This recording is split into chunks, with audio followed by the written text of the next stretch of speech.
Hello, hello, hello. Happy Thursday. What's going on, everybody? Welcome back. Busey, good evening. Howdy do. I think the chat bot is working, at least at this point in time tonight. We'll see if that's actually the case. I guess it's not really chat bot, because the chat bot is something different entirely. But the bot, the app that combines the chats, I guess.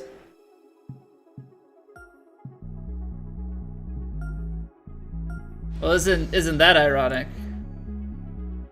Oh, there it is. Okay, it was just a delay on my end. What's going on, Doctor? I saw your exclamation Sterlings, and then I didn't see anything come through as a response, and I got scared for a moment that the chat app was working, but the bot itself wasn't actually. In honor of your hours, you'll bet 650. Look at that, 650 flat. Not a decimal. I mean, I guess technically 2 zeros worth of a decimal to be seen, but you know what I mean. By no decimals to be seen.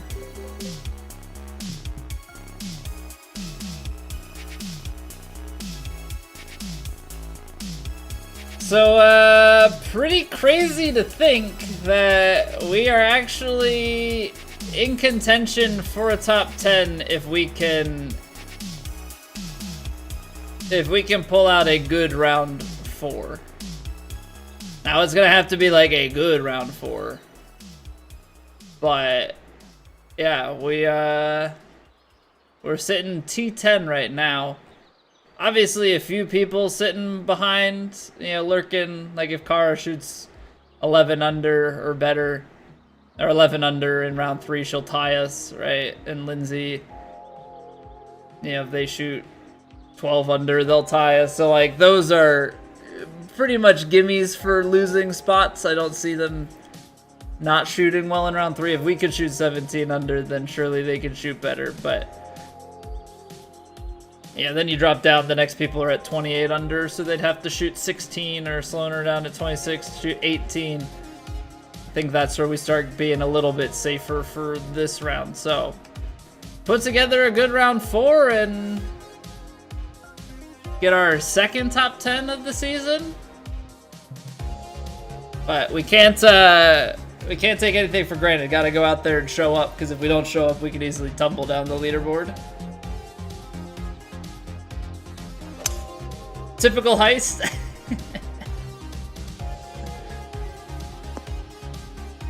See, the problem was that you acknowledged the number of hours that you spent here, and the bot took that personally. Said, really? I've been dealing with this guy for that long?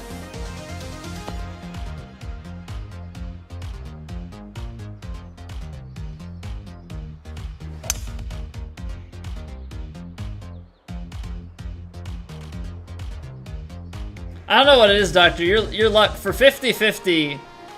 You definitely, I feel like, have not gotten the 50-50. The law of averages has not been playing to your favor. That being said, I have not tracked every single one of your gambling opportunities over the years, so I could be wrong about that, but yeah.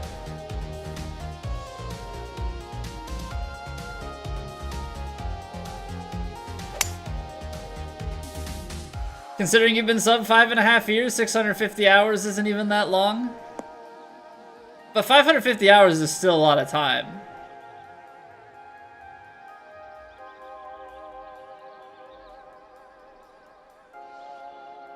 You just missed it, Busey.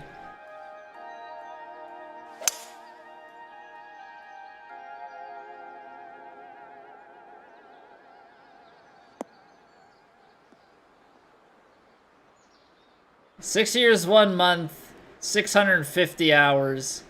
So, I mean, you're talking almost 110 hours a year. Right? A little bit under that.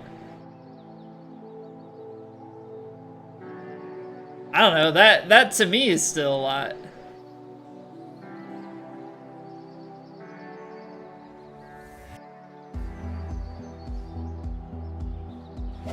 You know, it's like a playthrough of a long RPG every year. You know what that's like, you know? You're playing through Skyrim for the 6th consecutive year.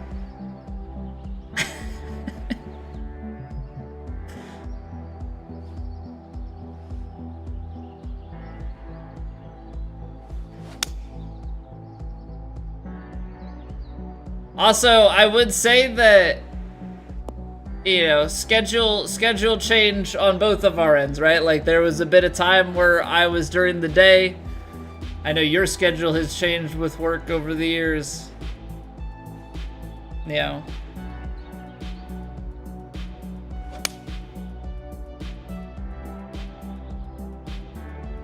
Want a significant amount since you have 300k, but since you bet so little at a time, it seems worse. That's fair.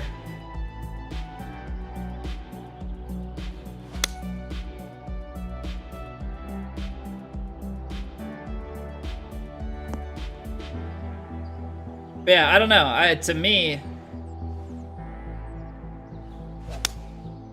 you know, when you really break it down, like 100 plus hours in a year to commit to anything is a decent chunk.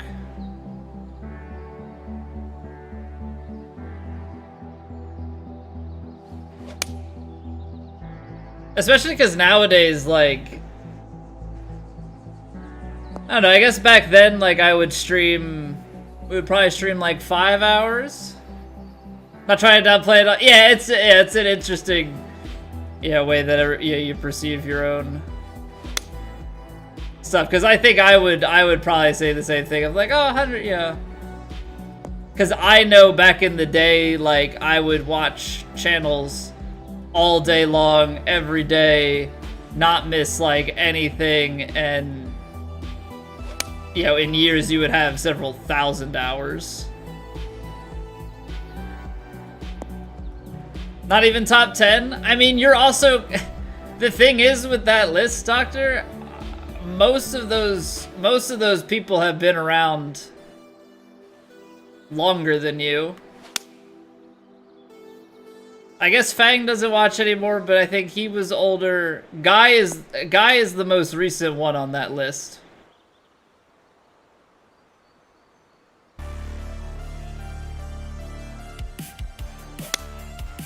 I'm pretty sure Guy is the most recent person on that list, and Noel, but everybody else was like year one of me on, like, year one of me being on Twitch.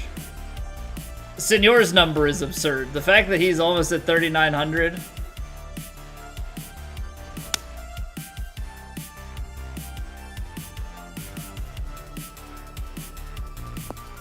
But it's the type of thing that, like, early on when we were streaming so much, like, it's so...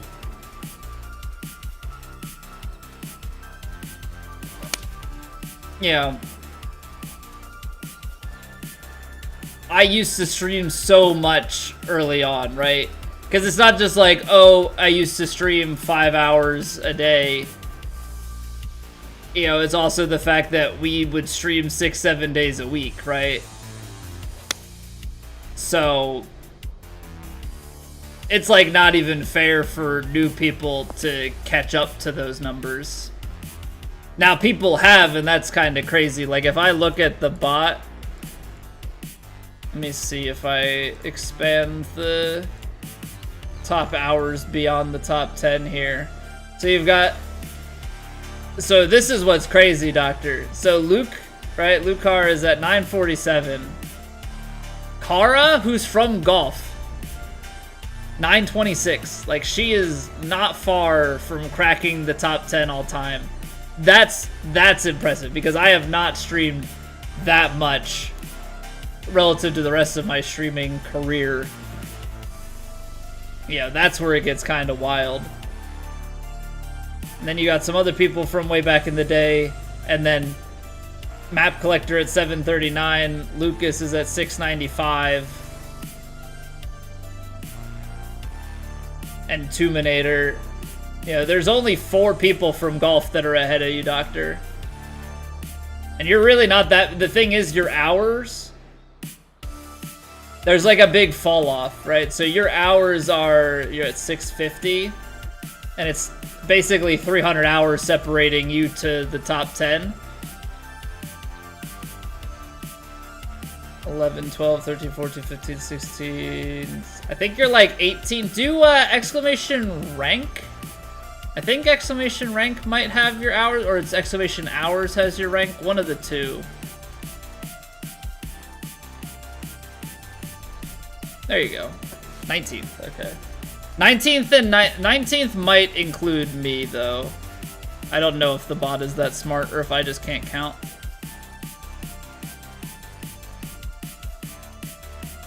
Because what? Luke is 10, 11, 12, 13, 14, 15, 16, 17, 18, 19. No, it doesn't include me. So yeah, you're 19th. But it's 18 hours to 18. It's another 17 hours to 17, 10 hours to 16. Then it's like 45 hours, to 15. Then it's 90 hours to 14, like 70 hours, 30, and then you get right up into the top 10. So there's like a pretty big gap, like pretty steep fall off. Yeah, I think if you do hours or if you do points, I think those give you your totals with the rank, and then rank does just the 2 ranks.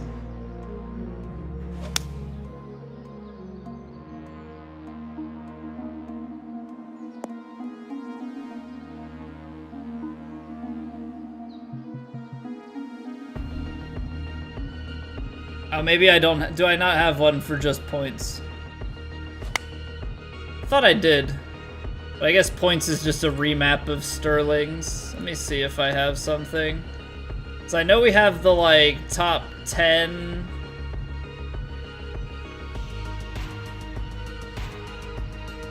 Or, like, top hours and top points.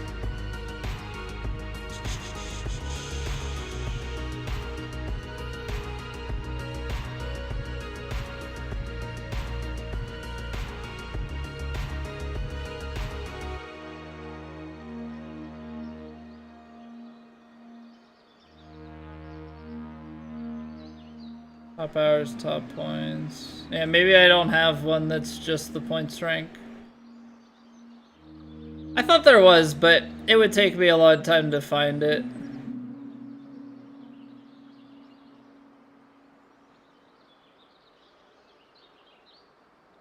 See if hours...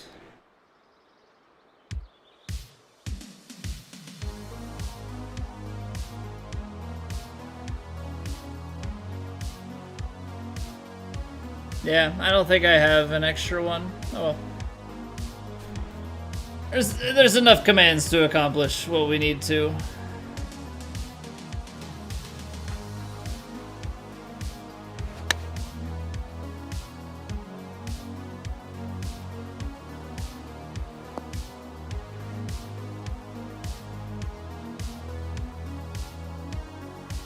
Don't waste my time. It's not wasting. I don't think, at least. Oops, that was a bad swing. I don't think it's that much of a waste. It's good to know what commands I have in my bot. I mean, we've been updating the bot with commands for almost 8 years now, so...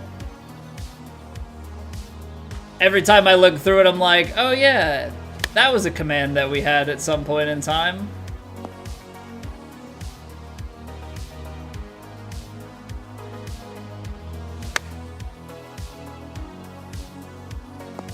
Like, there's so many old commands that are just like different memes and random things that we've had. And sometimes it's just like, why did we make that a command?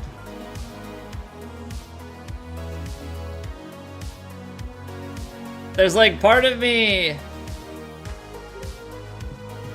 There's part of me that like thinks, oh, well, I should go back and clean it up, but then there's also the part of me of like, somebody's gonna remember some random command.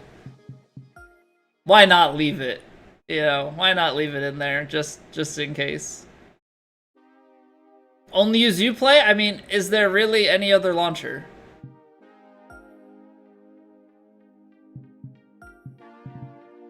Very high, firm, fast. I don't think we're gonna get anything that's like similar conditions, are we?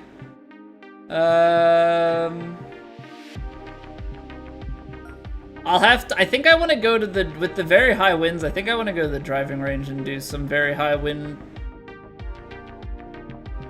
testing / practice. Alright, medium with very fast is not what we want. That ain't it, Chief. And we finished kinetic. It's weird that we finished kinetic like so early in the week, but it's just the way that it went down. We got bopped. 61 wasn't good enough. I never really thought it would be, but we were holding fast. Almost exactly 4 years ago, June 17th, 2020. And our COVID Hollow Knight speedrunning era.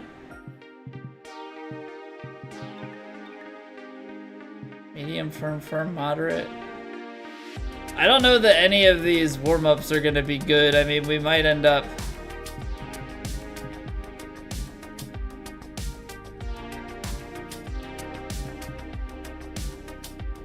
I guess the hope is that Fishbowl will have something for us. Well, let's go to the designer, let's go to our practice facility, and then let's crank up the winds and do some wind practice.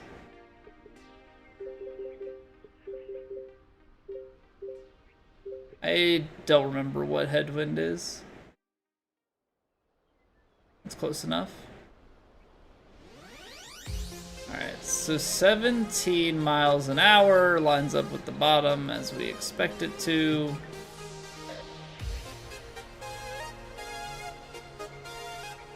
Gotta get my bearings for how much this is gonna come off. Now, as I understand it, the wind is actually gonna be even worse than this, but gotta have a baseline. Alright, so that's 18 yards, so it's playing basically 1-to-1. 21, 23, 23, 25. So 17 is basically 25. I think that's where we got tripped up the other day. 18, 26. Yeah, I think that's where we got tripped up last week. At the major, we overshot that one hole because I was thinking that 18 was gonna play not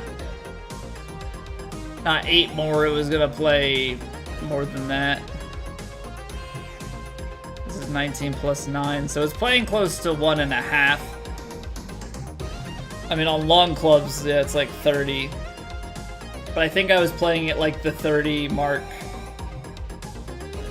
All the way through the bag. Okay, your 6 millionth play of Skyrim because no other game exists apparently. Did you finish your Fallout 4 playthrough then?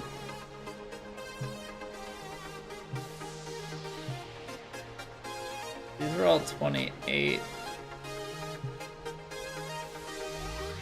And 20 is mid. I don't know. It's reading 20, but it's... no, I guess it is 20. Okay.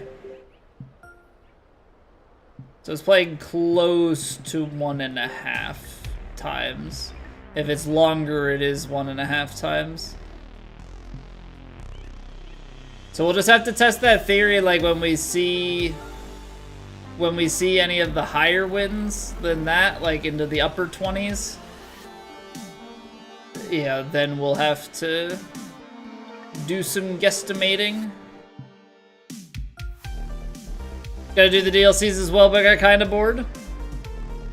More of a fantasy setting. I'm the same way. Yeah, not that I'm necessarily sitting down to play Skyrim, but like, yeah, we were talking about stuff with, I think Bloodborne 2 as a concept came up yesterday. And, you know, I enjoyed the fantasy setting more than, like, the Eldritch horror, you know, all of that stuff. Lovecraftian, like, I just... Different strokes for different folks.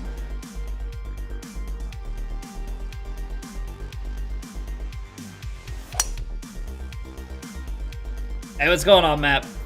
Fantasy, sci-fi, post-apocalyptic for you? Yeah, post-apocalyptic, I mean, I guess it depends. Like, there are definitely varying degrees of post-apocalyptic, like zombie apocalypse type stuff. It's fine. You know, makes for a fun, like, mindless shooter.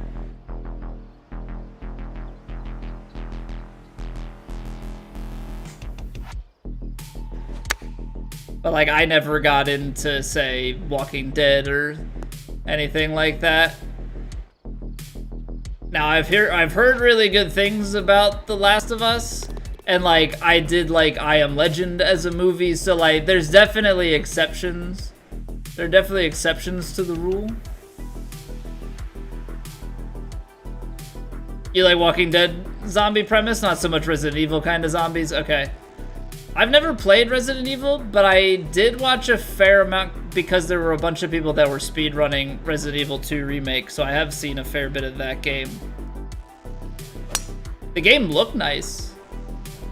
I can't speak to the actual, like...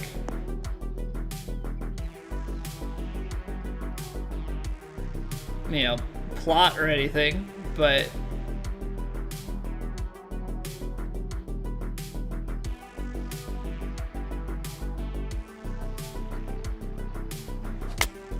Look at that lie, by the way.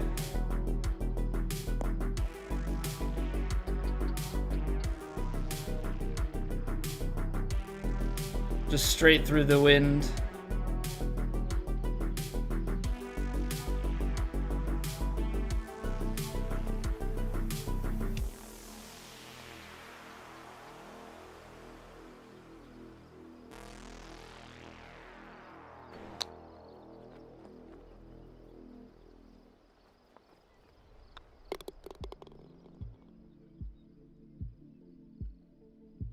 Think Walking Dead zombies wouldn't be able to end society? Yeah, I feel like from what I've seen of clips, like the zombies don't seem like crazy overwhelming, but like I said, I haven't watched it. I've seen like little snippets in the form of like GIFs and clips over the years, but I know nothing about it other than I think people in college were obsessed with Walking Dead and American Horror Story, I think, were like the two things at the time. Both not so much my cup of tea. One is not dangerous, but 30 are, yeah. Like, you just can't get overwhelmed by them. But as far as, like, the individual zombie, it's probably not, like, the end of the world.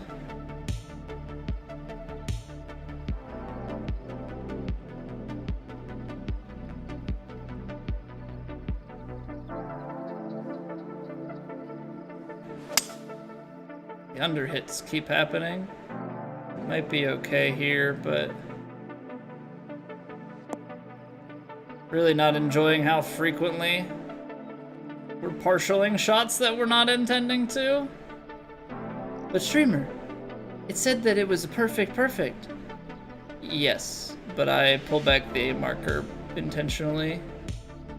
Helps me hit 100%.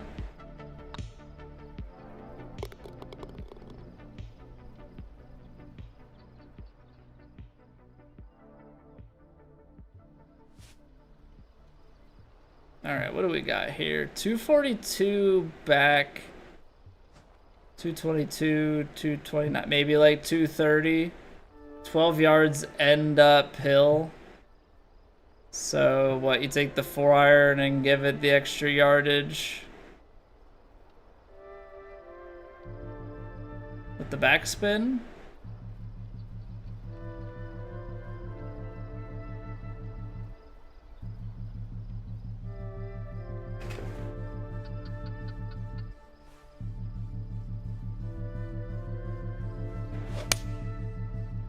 I straight balled it.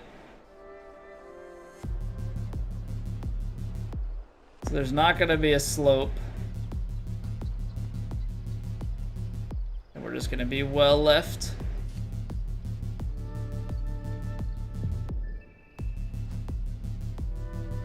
Alright, so we've got 134 greens, which, like, I guess this is good practice for.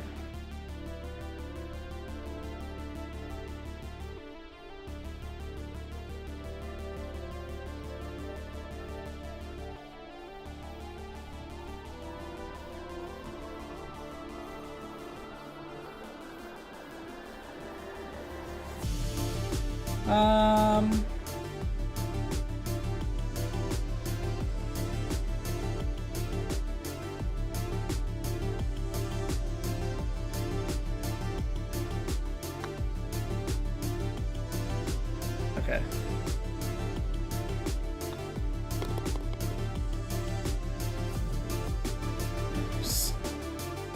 The putting is still in progress. Putting is still in progress. We're making some strides.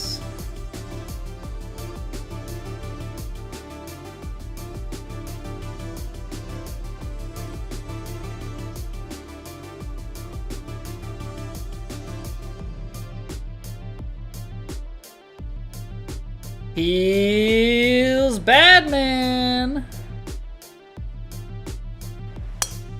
What's going on, Heels and Company? Hello, hello. Hope everybody is doing well. We are just getting started into our warm-ups, but we've got Plat round 4 on the docket for later. Currently sitting tied for 10th this week through 3 rounds, so trying to make a little bit of magic happen. Trying to pull something special out once we get to our rounds, but hope you're all doing well. Heels, thank you very much again for the raid. How was the stream? Hey, what's going on, Matt?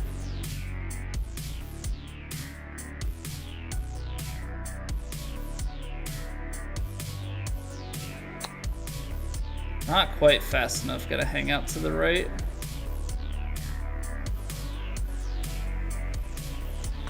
It's kind of the funky thing with those chips is, like, if you're trying to play for the big fast and you don't get it, it's just not going to move nearly as much to the left, which is probably one of the most obvious statements that I could say, but, you know, it's the truth.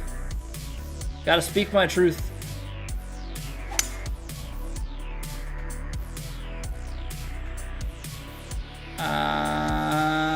Okay, apparently that counted as a straight ball, because that did not go out to the right at all. Even though that line was definitely teetering. Let's see if this one will go out to the right.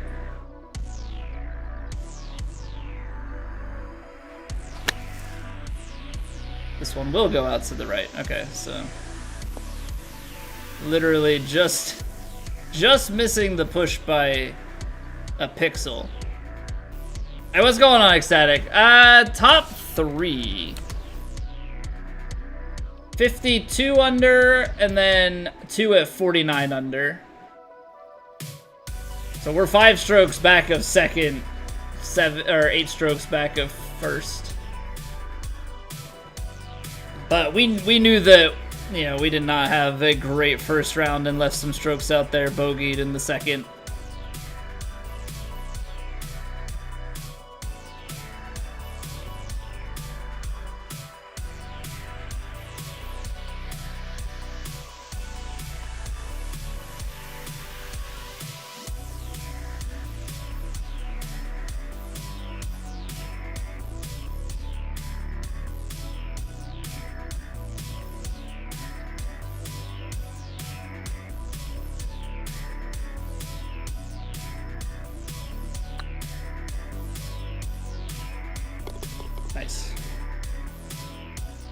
Nice.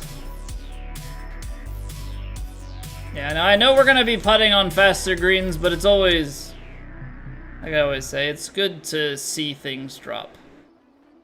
Obviously, gotta be okay with missing stuff when you're testing things out, but ultimately, it's just always really a good and positive and healthy thing to see things go in the hole.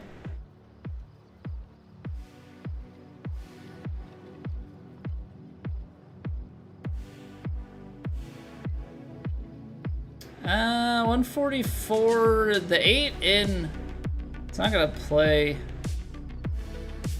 that much, so a few yards off of it.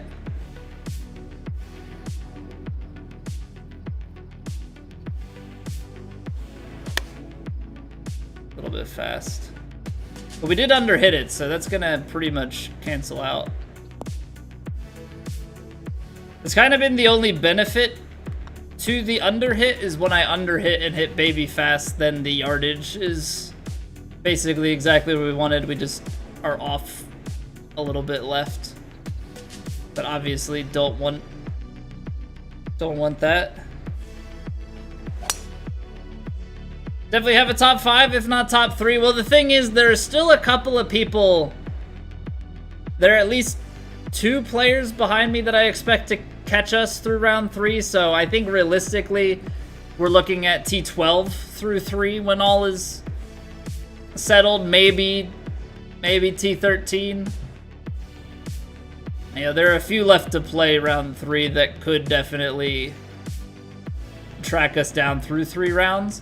But if we put together a solid round 4, I think, I don't know about top 5 or top 3, we'd have to do something absolutely insane, but I do think with a solid enough round 4, beat a couple people, we could definitely snag a top 10, which would be really big because we've had like 1 top 10 all season.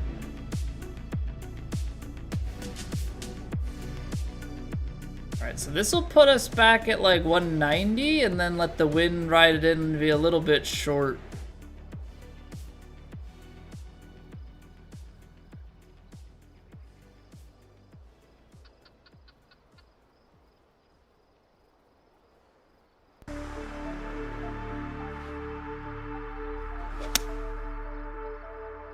Felt good. I don't really know about the 99%, but input felt good. Yeah, leaves us a little bit short, but that's to be expected. 99s have just been commonplace of late. Ultimately, not really too much we can do about it.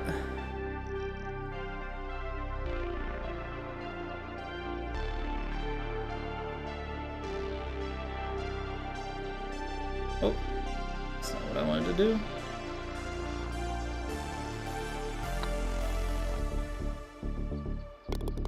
That's not what I wanted to do.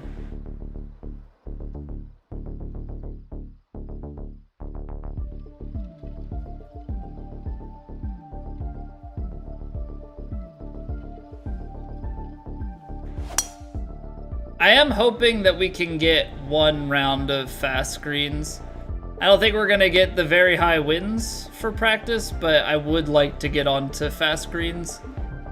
So hopefully that's what's on the docket for CC or Fishbowl. Just like to get a little bit familiar with the conditions we're gonna be playing.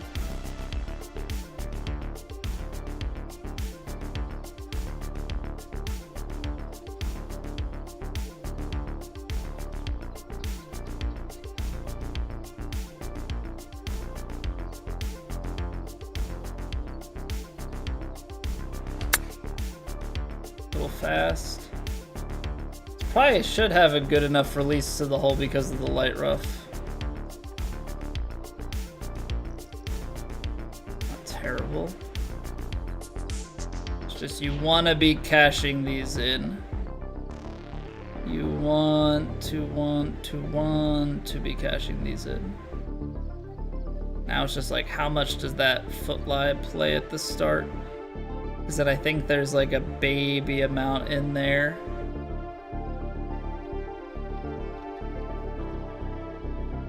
Gonna hit it a little bit more firm.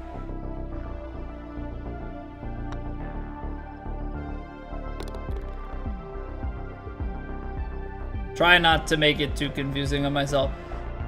It's short enough. There's not enough danger behind. It's slow enough greens. Like, I feel like that's one where you have to take the slight risk of overpower.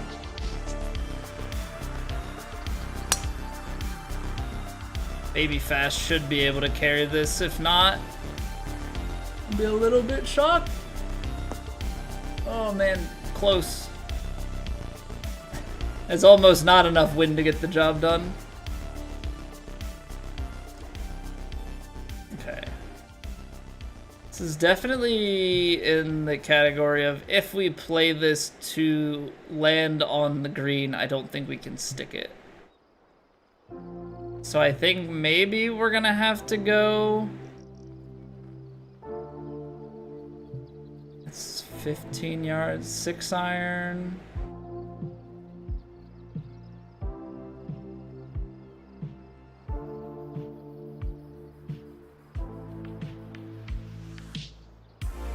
Don't want to put too much shape onto it, but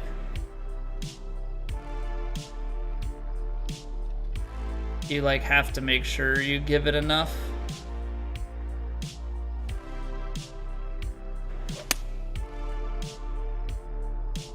Decent line, definitely enough distance, right?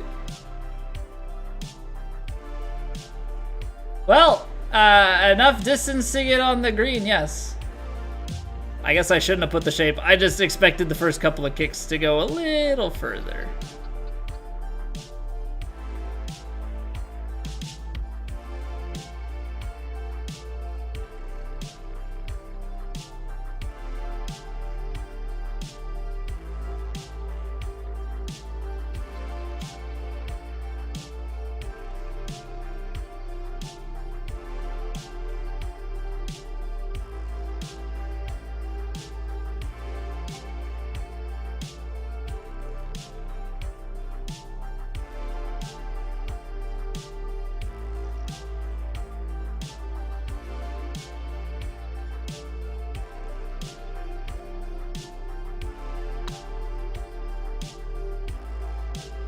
Okay.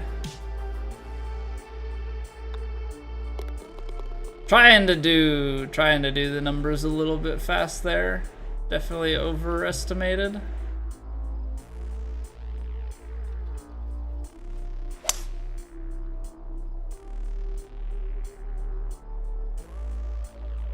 Rip Busey, better luck next time. A 50-50 is mean. A 50-50, it's a mean time.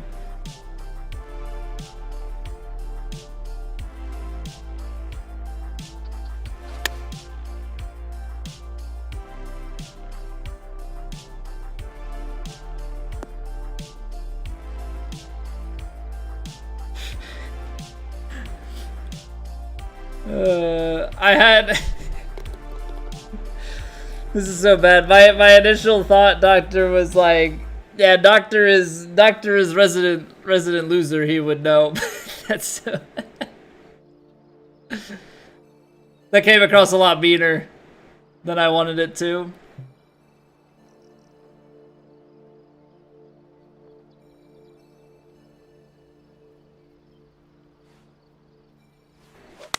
That's fast.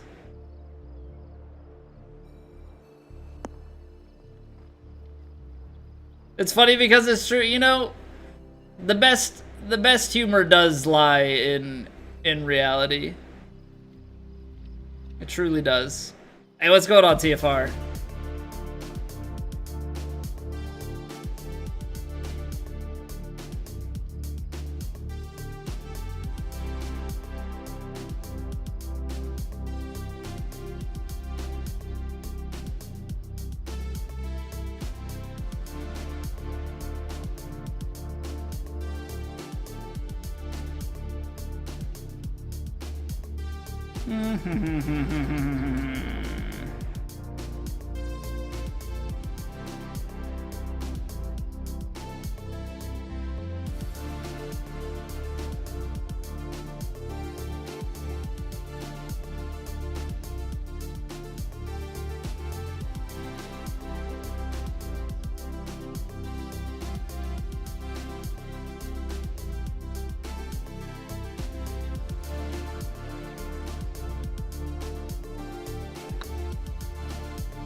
Almost. Almost. Just a little extra adjustment at the end there to take it past.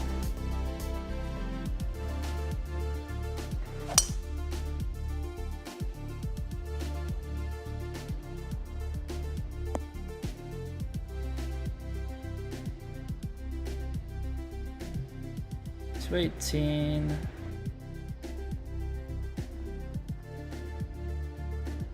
$210.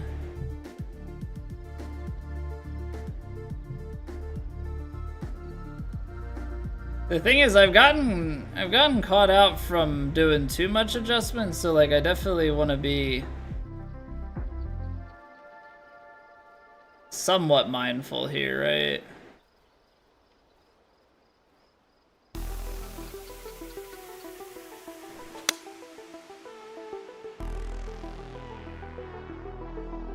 Not the fast we're looking for. Okay, on the bright side, 4-iron does roll. Downside, obviously, we hit it fast, but on the bright side, 4-iron does get the amount of roll that we would expect it to.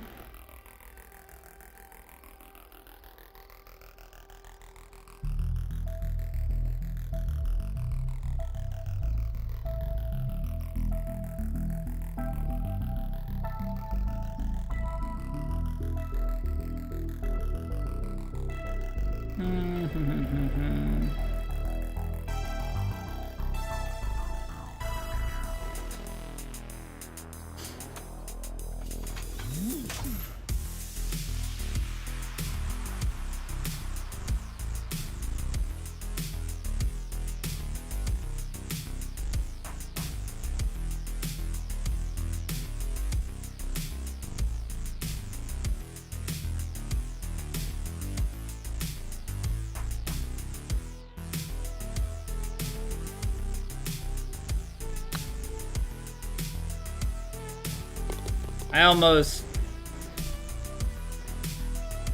left that outside to the right. Had to revisit. Ooh, the drivable par 4, everybody's favorite.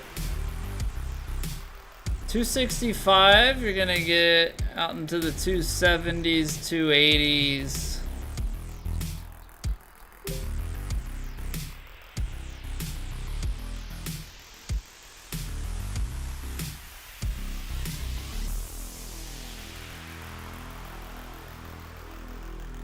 And then you gotta get it to climb.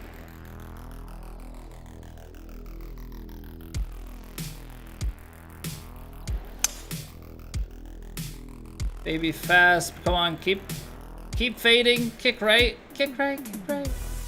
Right and forward, that's straight. That's straight into the layoff.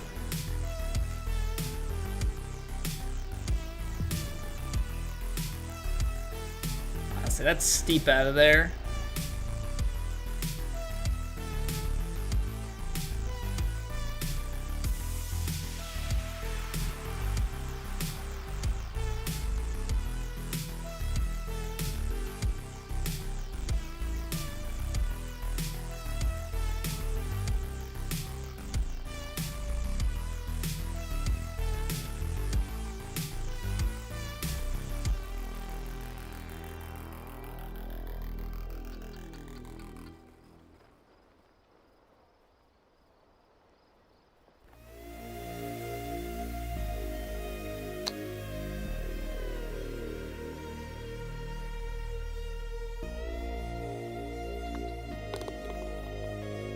The push was strong with that one. The push was very, very strong with that one.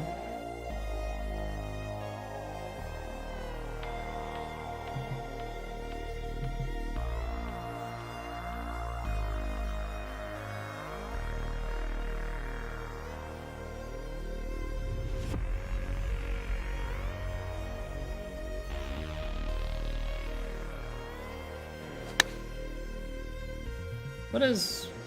I don't even want to know. Whatever. I feel like, it's been a weird thing going through and editing the rounds because, I am now like actively reliving every shot And I definitely have a tendency to just have immediate reaction to every single shot. Like, if it's not perfect, I just am, like, ready to write the shot off immediately. Which I suppose shouldn't necessarily be the case. Like, I should probably sit and actively, like, watch it and see, like, just what's gonna happen with it. So it's like, every time it's under hit or every time it's a miss-hit tempo, I'm just like... As if my reads are perfect every single time, which they're definitely not. But that's the way my brain seems to be programmed. It's like, oh.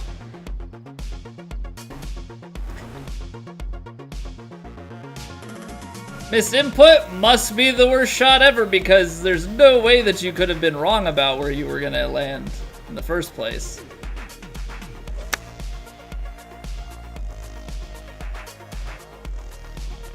But I also know that when I hit a fast like that, I realistically, 9 times out of 10, if not a higher percentage, should be, you know, like this, all of a sudden, way off the mark. So there's definitely some truth.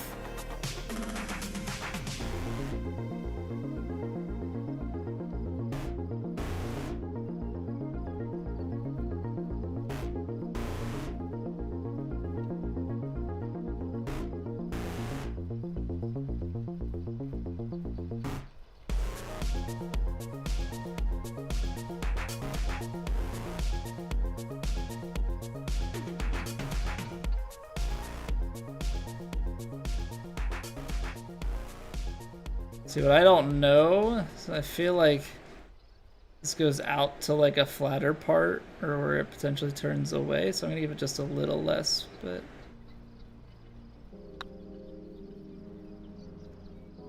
yeah. Yeah, that was the like really funky part with that break, was just knowing that it was barely moving right down the line, and if you go off that line,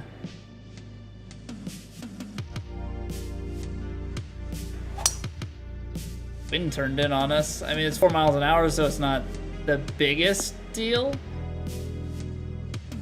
It's definitely a big deal, though, when you've got much larger amounts of wind at play.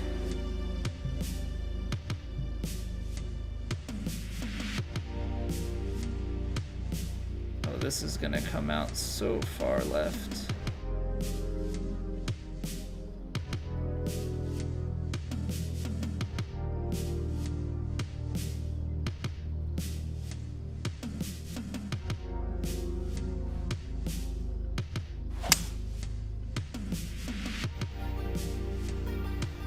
Good adjustment. We're gonna land on the green too.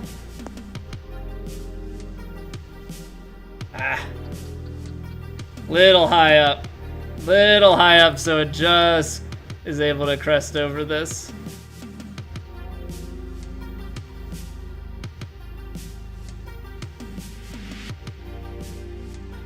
Very little break for a lot of this putt. But it's like the start that has so much more to it.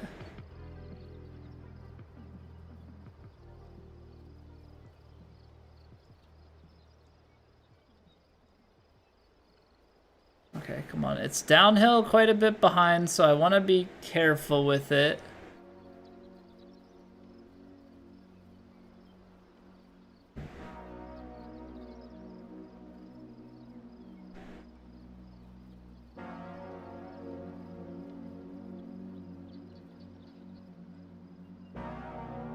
That doesn't seem right. That doesn't seem right.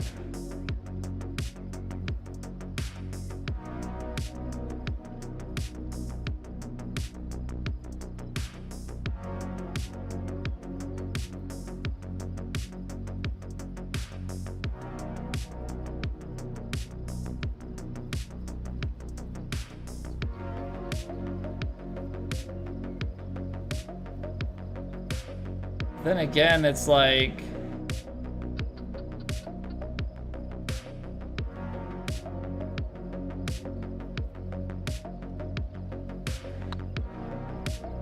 only gonna break so much at the start.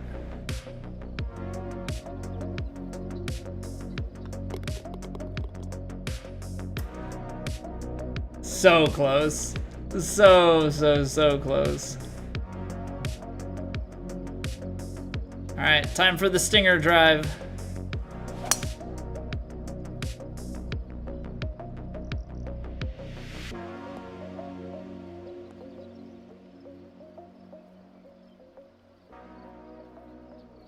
Stinger drive has definitely been my alternative to partialing a driver. But making sure that I get more than the 3 wood.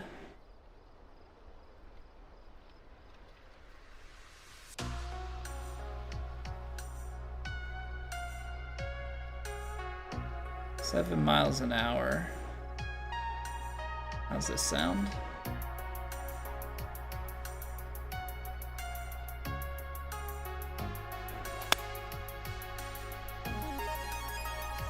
Sounds pretty good aside from the jerky swing.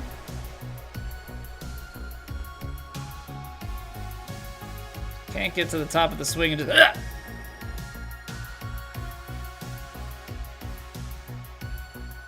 Oh boy, no. No boy, no.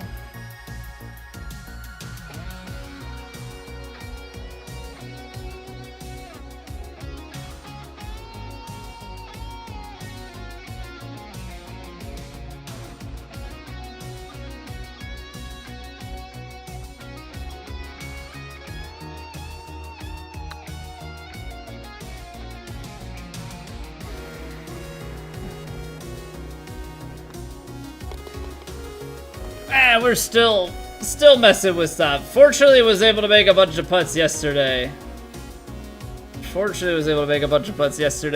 Gonna have to figure it out again today. Really just try and feel our way through it. I mean, 15 under is still solid. All right.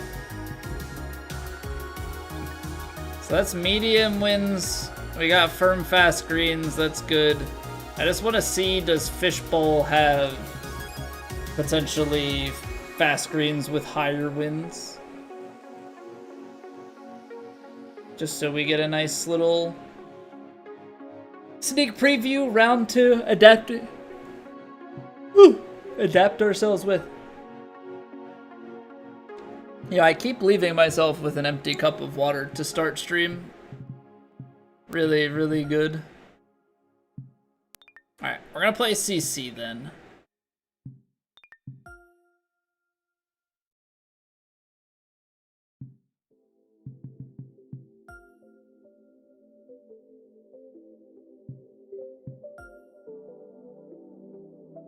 So what do we say? Medium wins and then very firm, fast. Would help if I pulled up the right menu. Medium, very firm, fast. Cool.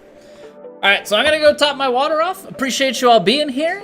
If you're watching on YouTube and you're enjoying the stream, remember to drop a like. It goes a long way for us. And yeah, I'll be back in like a few seconds.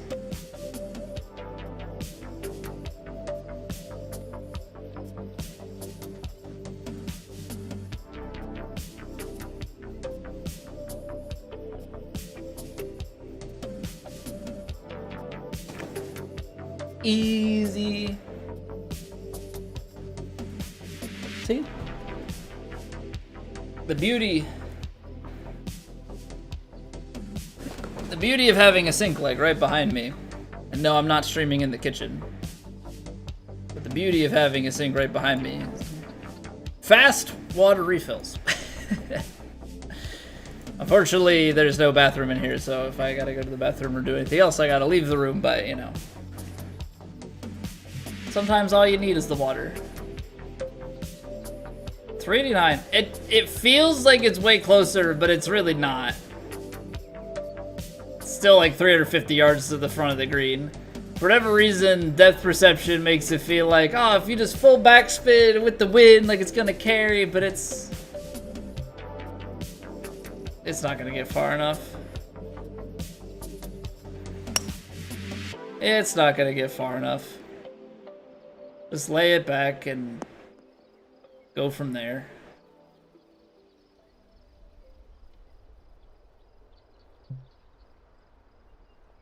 So right in between clubs.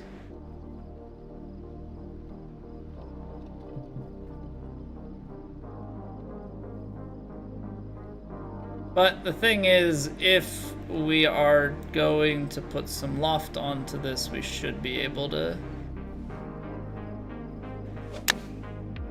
reconcile that carry pretty easily.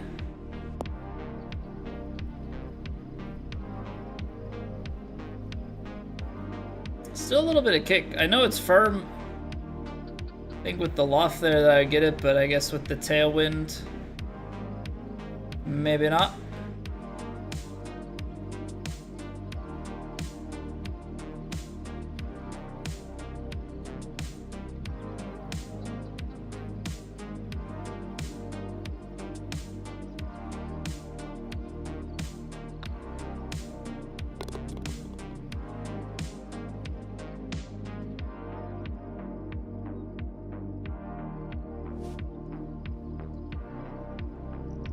So this is the wind that we need to lock into, or not the wind. LOL, our wind is not going to be anything near as friendly. This is the green speed that we need to lock into for today.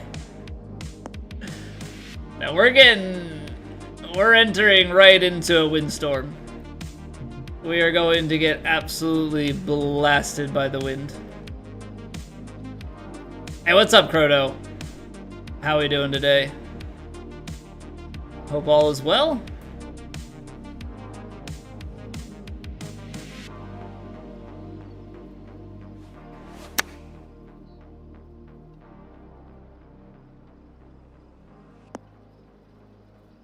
Beautiful. Really good? Glad to hear it. Yeah, I'm doing well. I'm doing well. It's, we're leading into a 3-day... Well, I got a 4-day weekend because I took off Tuesday as well, but... leading into the weekend, so, you know, trying to keep my head in there for getting through the work week. But one day of work left, gonna hit up the range tomorrow, head out of town for the weekend, see family and such, so it'll be a good time.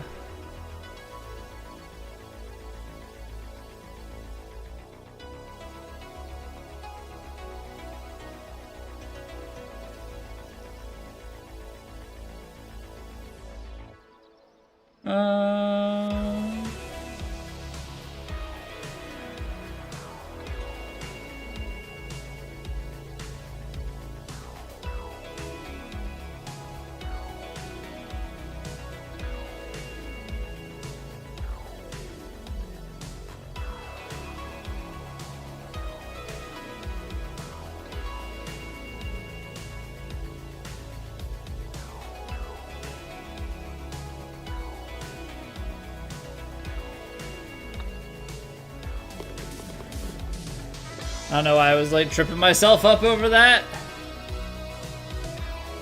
Finally played, first round in the 60s of the year. Get after it, Croto. Nice round. Very, very nice. If I shoot around in the 60s this year, it'll be on a 9-hole par 3 course. No, I wouldn't actually be that bad.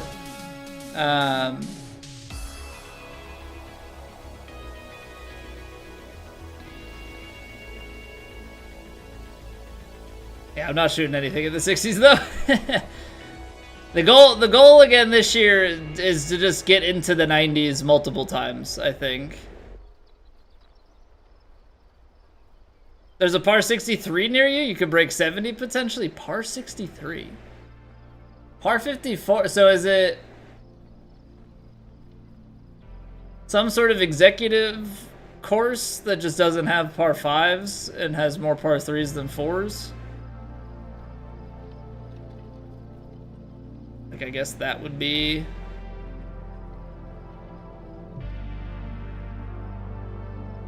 the only way that you would really get something like that.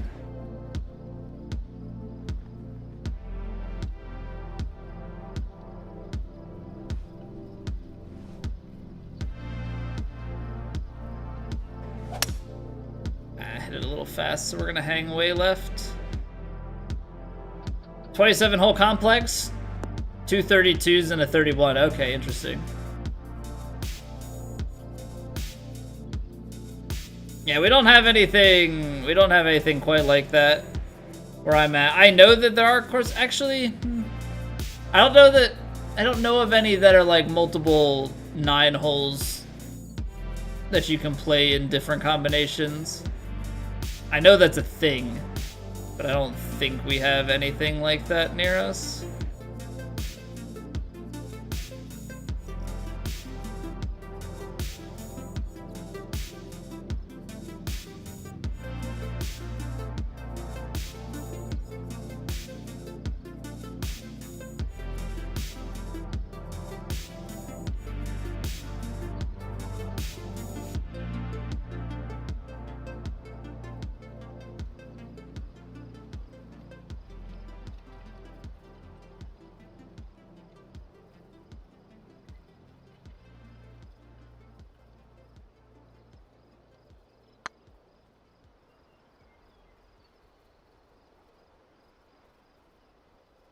I hit that way firm. Look at that. I guess it was downhill behind, so it's not necessarily that I hit it way firm. It's just hit it firm enough to go down the hill.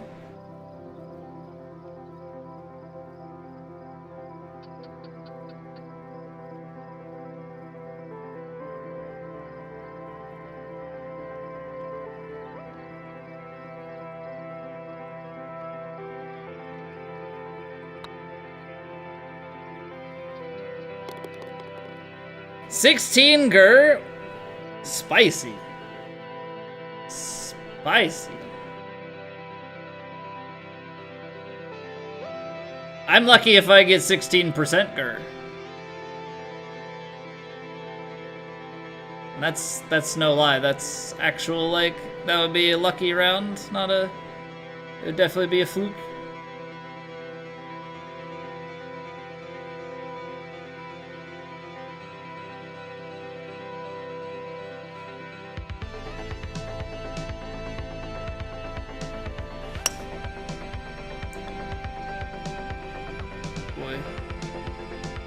So many fasts.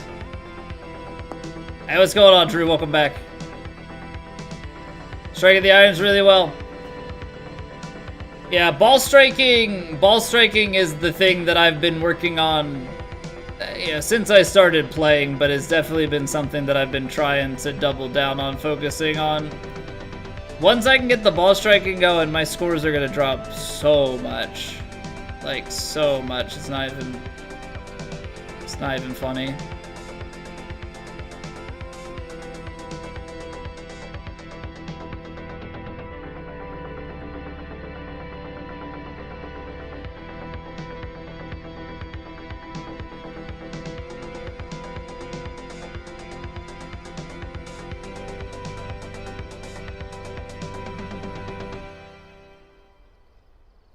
I'm probably underhit that. Oh no, had just enough to get it there. Gotta strike while the irons are hot. Is that my problem? Do I need to be like warming my irons up before I bring a portable heater before I take my shot?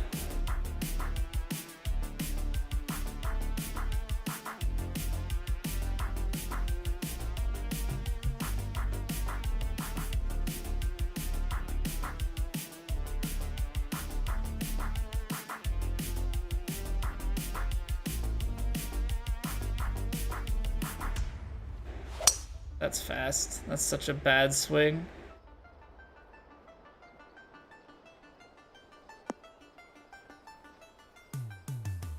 Come on, Colby, you're better than this.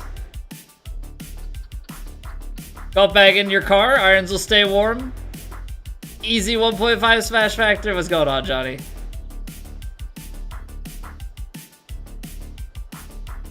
Yeah, I just struggle to generate power and consistent ball striking. So like, I don't hit the ball. I don't get good center contact often, and even when I do, my swing speed is just. But I understand that I'm still very new to the game, and am very much so too hard on myself for what it's worth, so.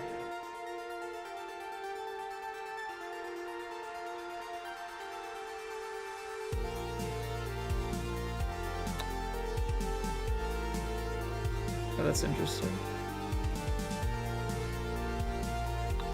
So we'll get there. We'll get there.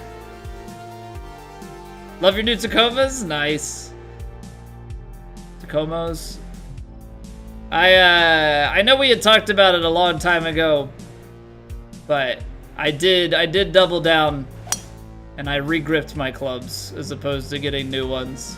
Figured gotta get good at the game. Can't just blame the equipment quite yet.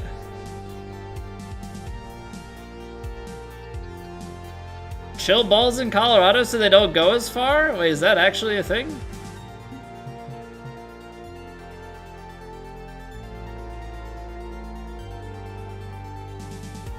I did not know that.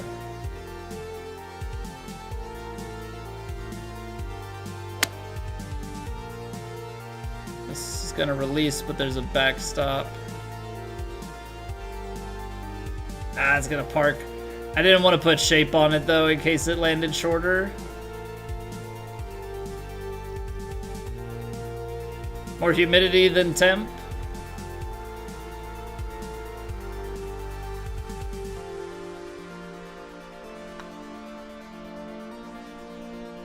Whoa.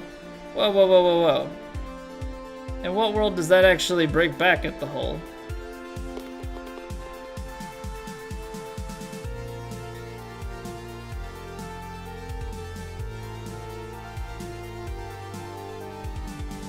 Connection, body, and arm. Yeah, I just don't have enough time invested in it.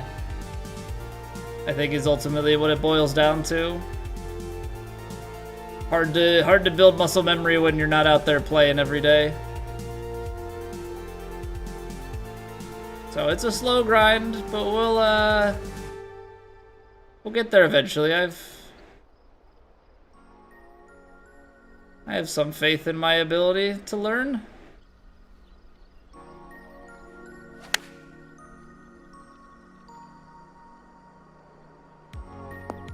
Stop hitting it fast.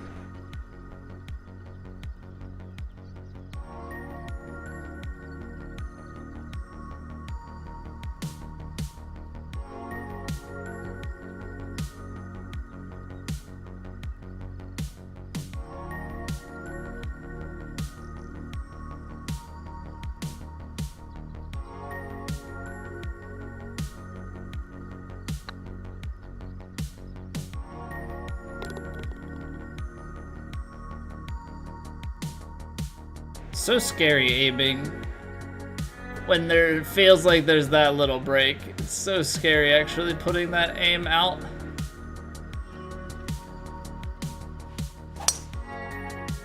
Alright.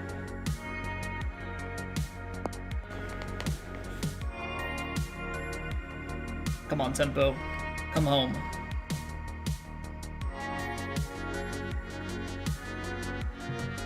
You know what? We'll just hit it. I was gonna start overcomplicating things here a little bit, but no, we're gonna hit it stock.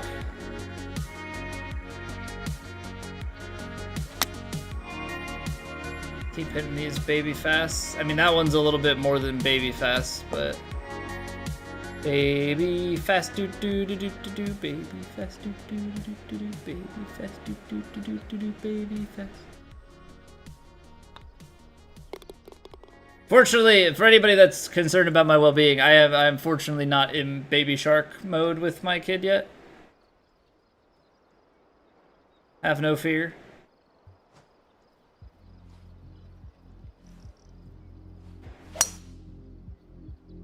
We are just entering, not a lot, but a little bit here and there of some Sesame Street and Blue's Clues. I don't know if that's more so just for my wife and I to relive our childhood, but I tell you what, Sesame Street is not exactly the same as it was when we were kids. I don't know where the count went. We got a new counting song. Everything's got a little bit more bass drop. Yeah, OG Blue's Clues. OG Blue's Clues. New school, Sesame Street, OG Blue's Clues. Because it's on Prime. We were thinking, oh man, it's gonna be... The first season is on Prime. Then they rope you in and then they're like, subscribe to Paramount Plus for all the rest of it. Has dubstep now? It's not dubstep, but here, I'll show you.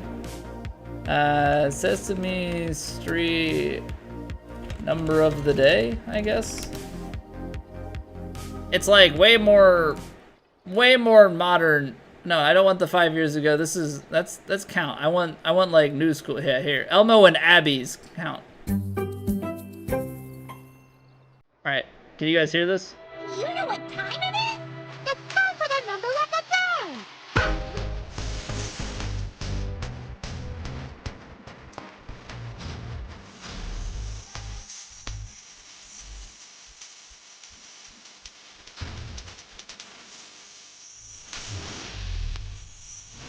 Yeah, there's way more to this than there ever was.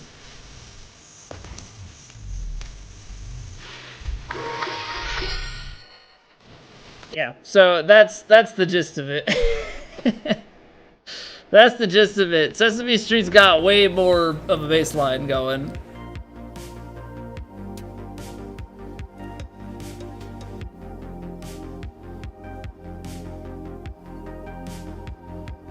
I remember the first time my wife and I saw it, we were like, whoa. What is this? I don't remember this.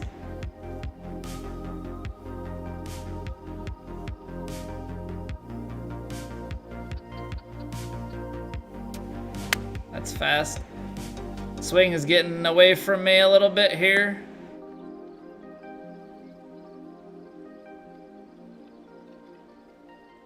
Maybe we'll take a brief break here at the turn.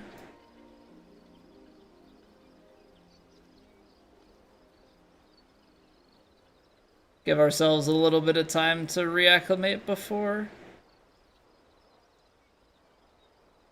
get into the real deal.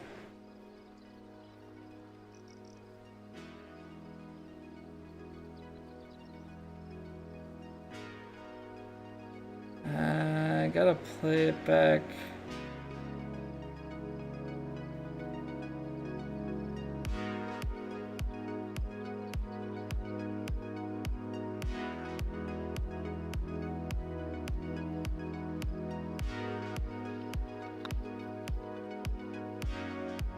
One, you gotta turn.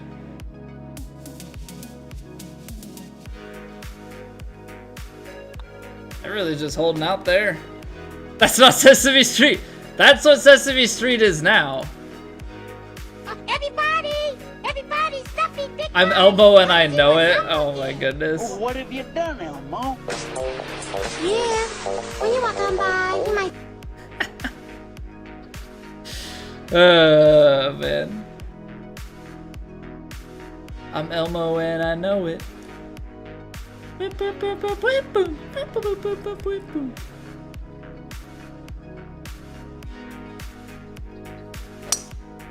Party Rock Anthem, that was like 2010, 2011, right? Something like that.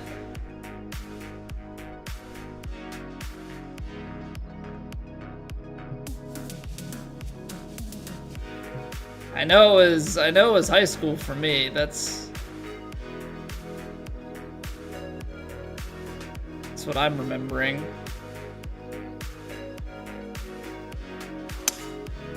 I only got it to 101. I don't know if this is gonna carry enough. That's pretty good. I was trying to get it out to like 102, 103, because I thought that would get to the green, but that works. I thought I was gonna, like, the reason I wanted to overpower is because I thought we would kick further to the right, but that got a nice forward. Nice forward bounce.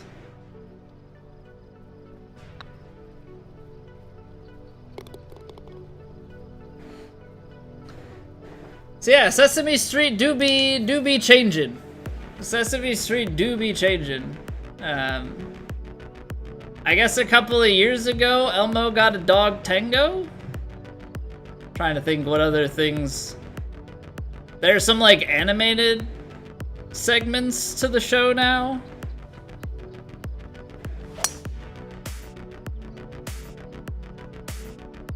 I haven't seen Count anymore. Count's kind of been replaced, it feels like. But I don't know if like Count caused some issues with kids, you know, all the or if it was just too scary, you know, he's in a castle and lightning and all of that.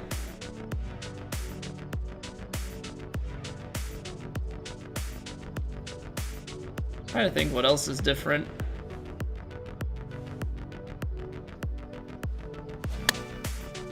Definitely switched up the songs, right, as is seen there. Cookie Monster has a cooking show with some new character. They're very much so into international cuisine, which makes sense. Like I understand that shift.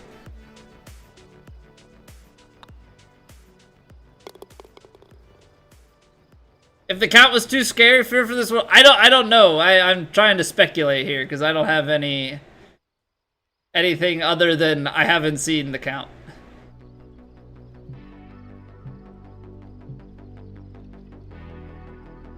I can only assume that he was deemed too scary. I have no idea. Voice actor died in 2012. So did they just retire the character when he passed?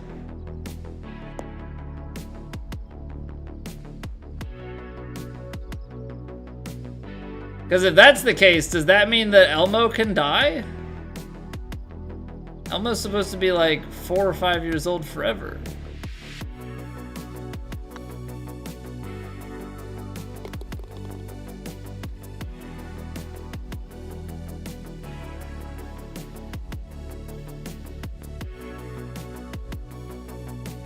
I mean, I could definitely see that being the reason why they would replace the character.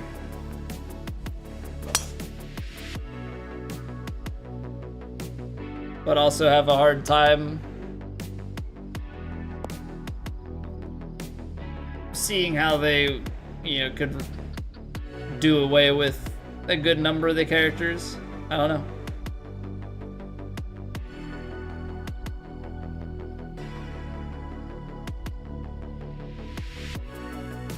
Either way, that's sad.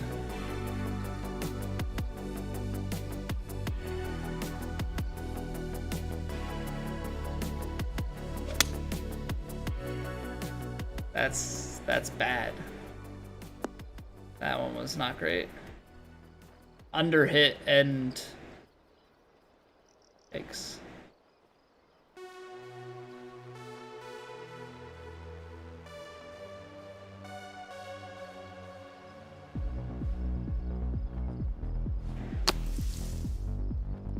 Oh. Very close. Very, very close. Ooh. Ooh.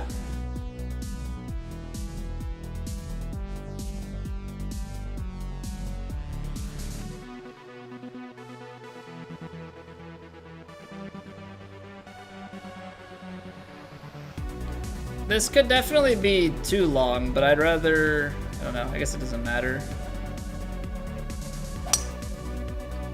Oh, it doesn't matter, so underhit it and fast it. Well, doesn't mean I wouldn't have liked to have hit the shot. Come on, Colby, you're better than this. You are better than this. At least that's what I like to tell myself. Sometimes I'm not truly convinced that we are. The number of times that we make these mistakes.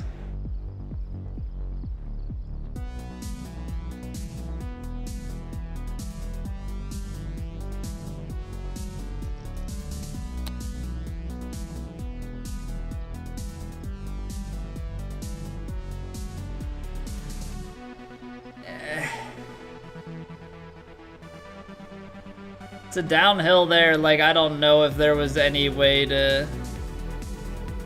I don't know if there was any way to avoid it.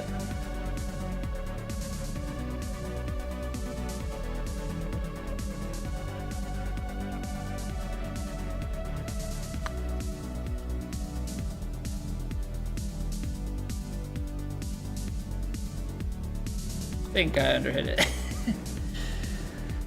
Well, you know.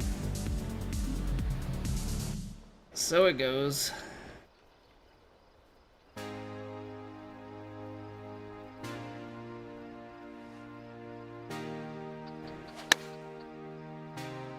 Please stop hitting fast, Colby. Just stop it. Cue the Michael Jordan meme. Stop it. Get help.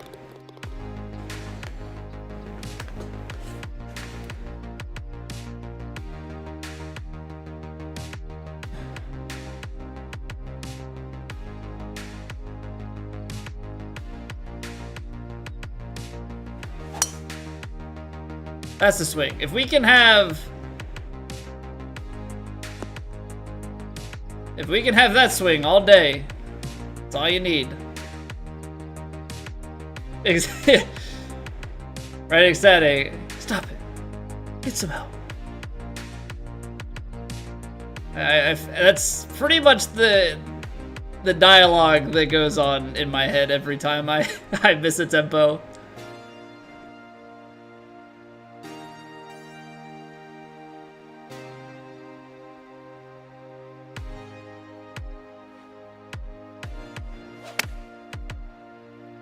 Just because, like, I know what we're capable of. You know? I know we're capable of. I have very high expectations of myself. It's one thing if I'm barely hitting fast or barely hitting slow, but when it's those, like, chunkier ones, it's just like, come on, dude. Like, what is that swing?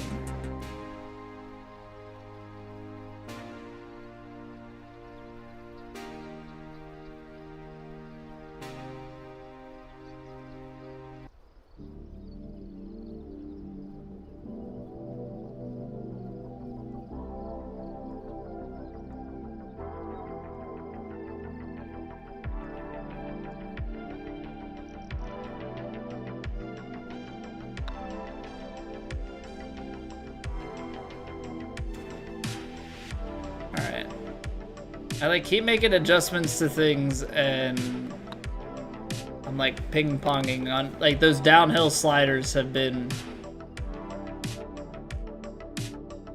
too low, too high. I'm not getting a consistent anything with them.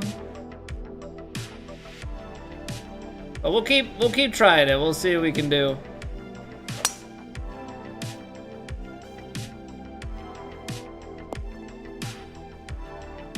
Sometimes lucky.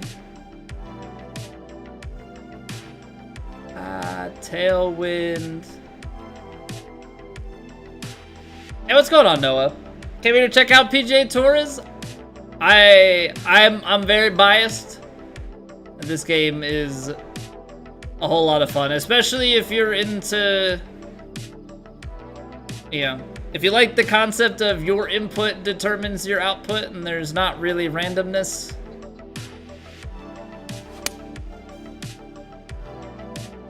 And this game also has a ton of great user-created courses. It's about 99% of the tracks that we play. That took too much speed. Hey, what's going on, Mike? You haven't missed much. We are on the tail end of our second warm-up round. So we are just about to get into Plat round 4 here very, very shortly.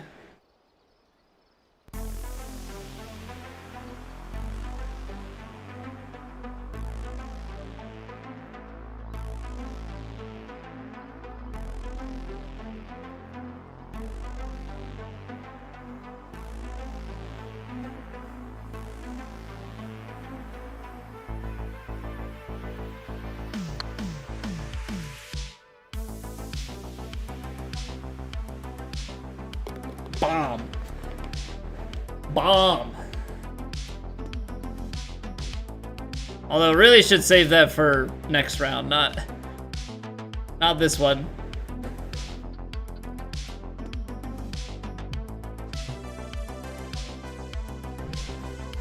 But it does feel good nonetheless. It does feel good nonetheless whenever you hit those.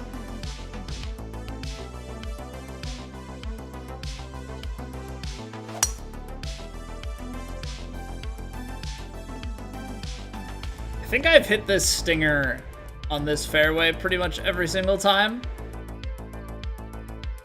About to get comfy in your recliner with a tub of ice cream after your 12-hour shift? Tell me it's a good flavor. Tell me it's something chocolatey. Let me live vicariously through you.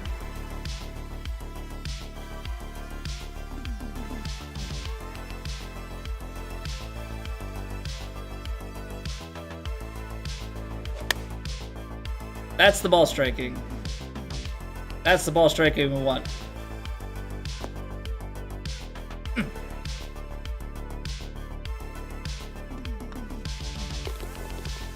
All right, let's take that. Let's take that to Plat. Let's take that to Plat. That's what we want to be seeing. Cookie dough with chocolate syrup? Okay, interesting. I don't think I've ever put chocolate syrup on my cookie dough ice cream, but as a big time chocolate guy, I could do it. I could do it.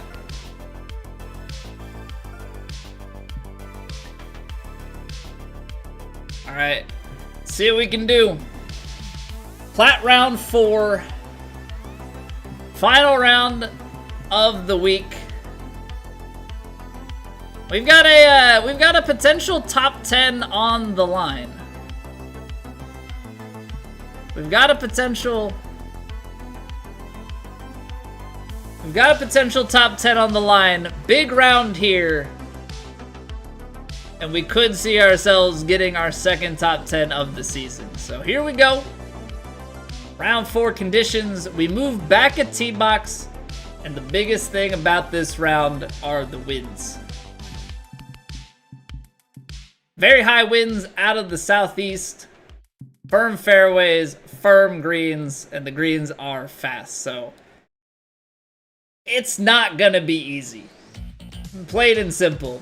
The scoring that we've come to know these first 3 rounds is likely gone, but we're gonna get after it. We're gonna see what we can do here. Try and bring this thing home and get a nice finish. The vanilla chocolate strawberry ice cream, can't go wrong with the classic. That's a Metropolitan, right? Or Neapolitan? Some sort of politan ice cream. Some politan ice cream. I don't remember which exactly. Okay, so can we look at this wind? Easily 23 to 24 miles an hour of wind.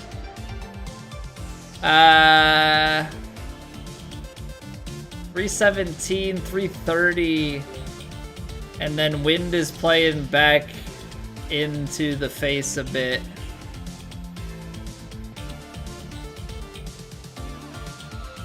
Jeez, man, this is so much wind.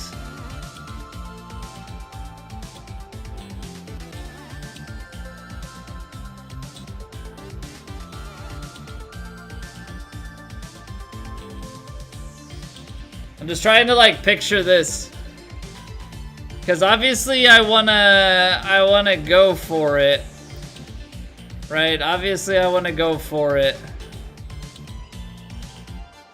But I know we're gonna be short. And so you've got that fairway kick. I don't want to end up, like, if we land fairway... Like, is going for this bait? Is going for this green bait? Maybe if you play it for center green and let it roll back around to the right, and then you can get an easy up and down. I mean, because laying up, you gotta pitch up the hill still with that much wind. It's a skeleton's favorite ice cream flavor? 105 power I can reach? Well, I'm not Cockster and I can't 105, so that's definitely not happening.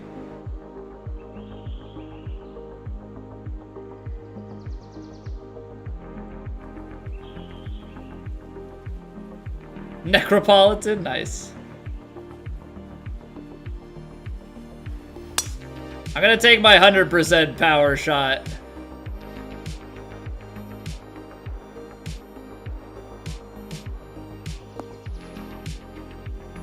There's the speed, but we're gonna be down around the green.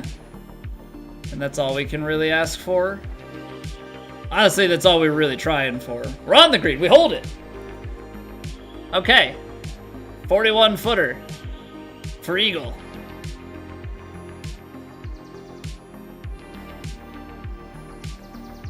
$155s. Uphill 5 inches.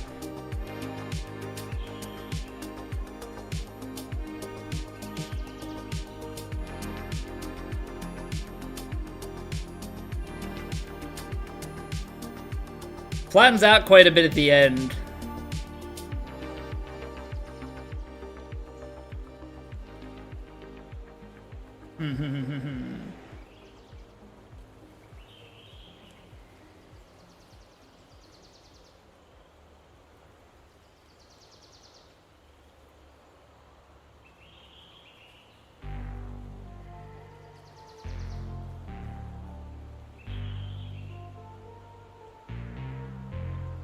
It's all about the visualization of it.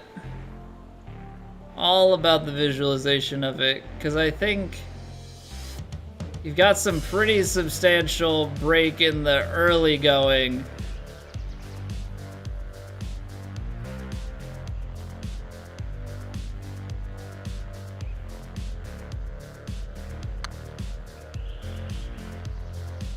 I cut too early. I made that last little adjustment in at the end, but it cut back in the middle of that putt by just a fraction. Very good read. Get the birdie. Any scores in very high winds, we will take.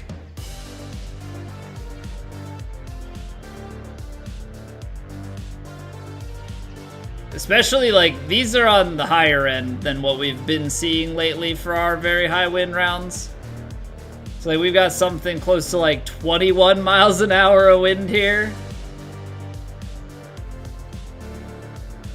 So like, the part I don't know with this, if I'm being completely honest, does that little bit of side wind have enough to carry it to the green?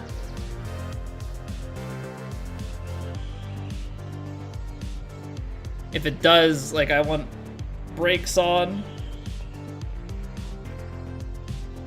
Because I don't really want to be trying to...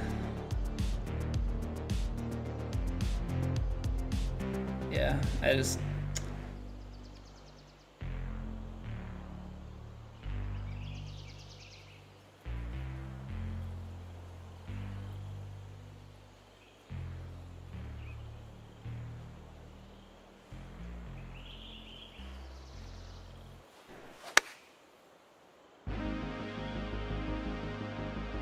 That's gonna end up too short, isn't it? Yeah. I put the brakes on it, hit it 99%, it didn't then get the big kick. Okay.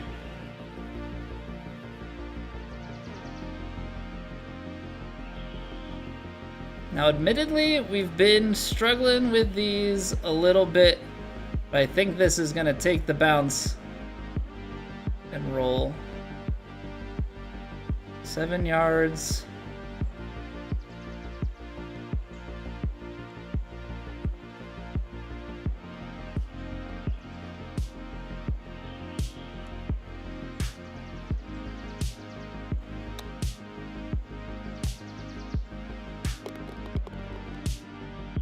Whoa.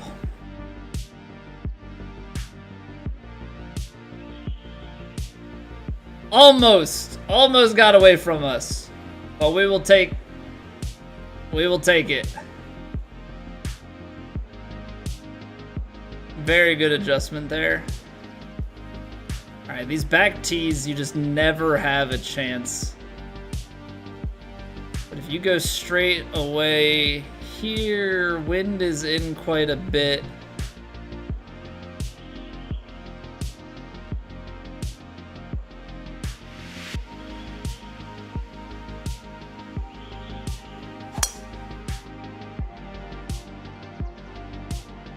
Don't overdo it. Don't overdo it. Oh no. Dang. Alright, first time we've missed this fairway. I mean, the way that that hole is cut, I don't know that we'd have a chance at getting in really close. In fact, I don't really know now what we're gonna do. A 90, 180.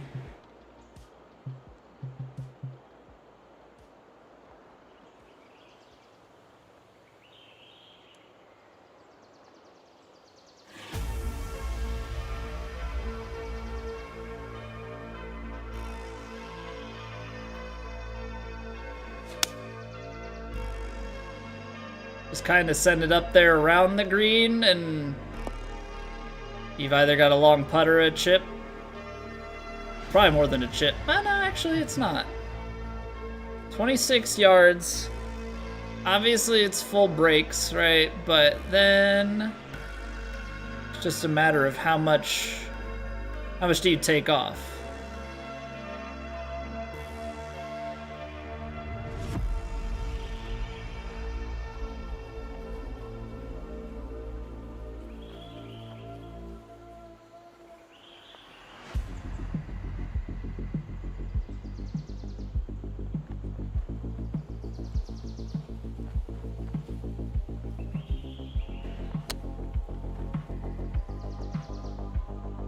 Ah, it did still have too much bright. Okay.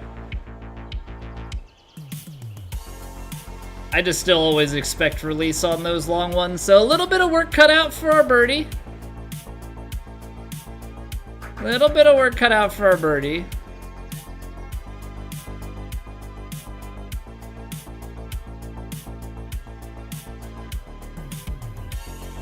That feels like too much.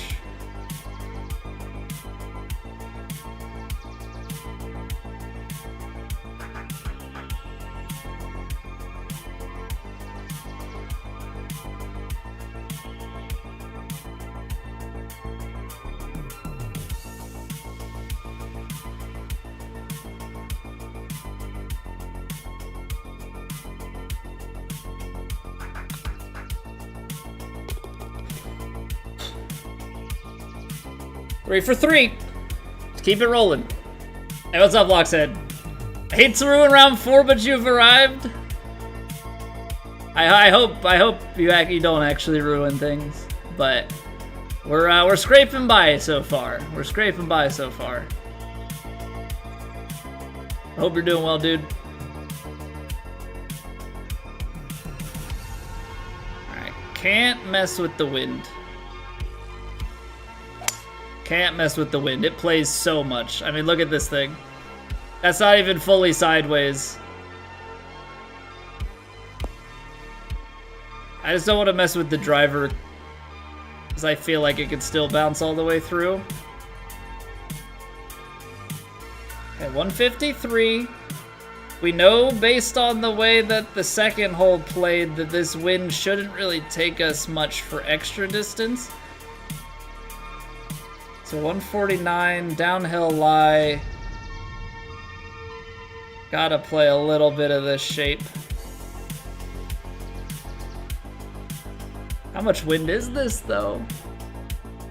Like 25? We're playing at almost full meter. Almost full meter.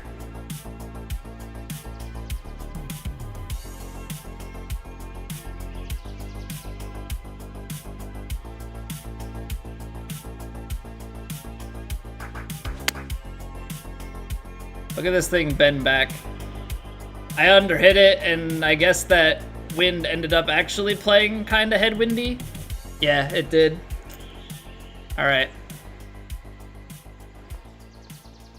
Unfortunate for me to not see that and then shape it into it. Your least favorite car? Yeah, these are the big test. These are definitely the big test. 9 yards.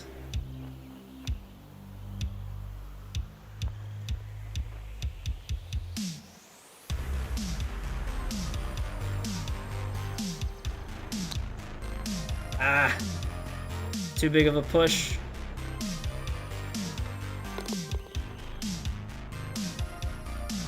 All right, so the fourth hole, I don't know if we've actually even scored the fourth hole like at all this week. I don't want to lay this one back. Given the way that the wind is, I think we have to take driver here.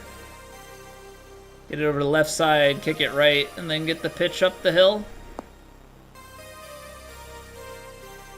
Yeah, it's been a minute since we've had, like, the 25-mile-an-hour wind. A lot of times when we play very highs, it's like this. It's like 17, 18.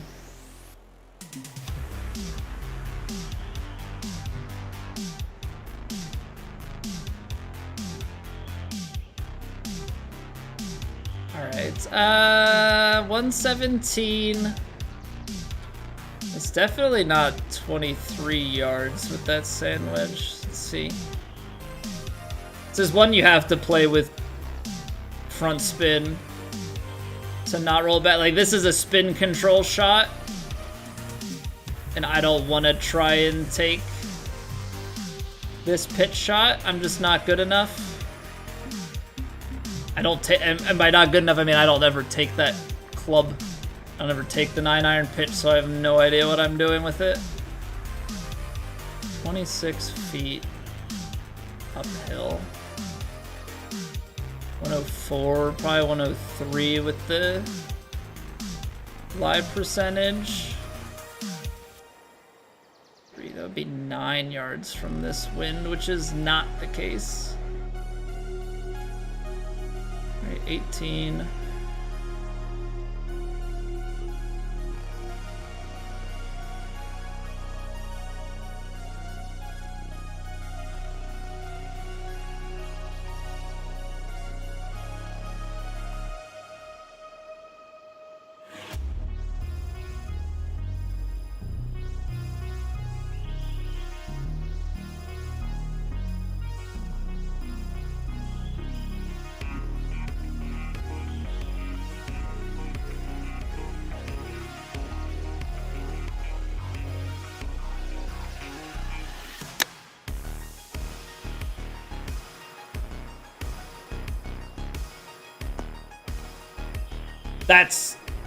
That's as good as I could ask. And you can see it, even though it's penetrating super far out to the right, eventually you can see just how strong that wind is, that even with the slight D-loft spin taken off of it, that thing at the end, all of a sudden it starts to shift back over.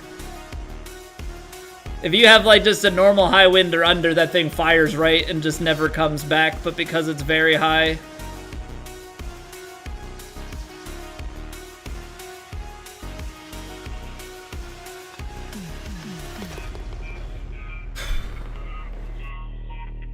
okay, solid. I mean, this is as good of a start as I could realistically ask for. 4 under through 5 in very high winds like this.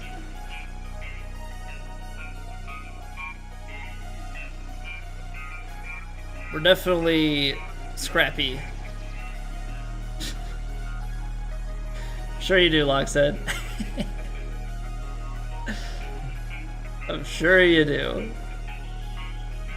182 and then wind in. Like 8-iron you could take. I guess the concern with the 8-iron here, or 9-iron, right?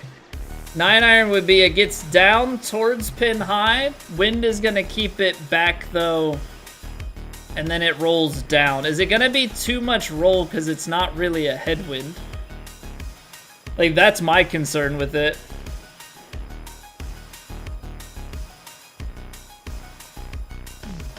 If you play it too far left, you're definitely gonna roll out. Interesting shot selection here. 8-iron would be 192. I could play full backspin on it and let that wind. I think by the time I aim it out to the right,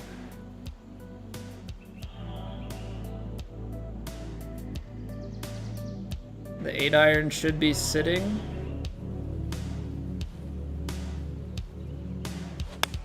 Oh, I hit the big fast. Bye, ball. Bye, ball.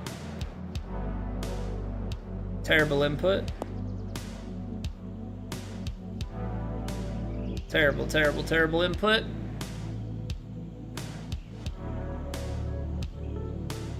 Double breaker, but more right than left.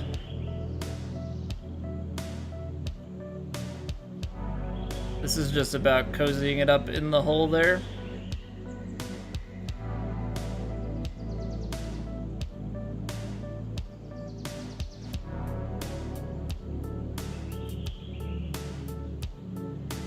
And there's even some, I don't know, is this subtle left to right in there? No, it's subtle right to left. It's kind of trying to gauge like how much break towards the end of this. It's a pretty sweeping amount.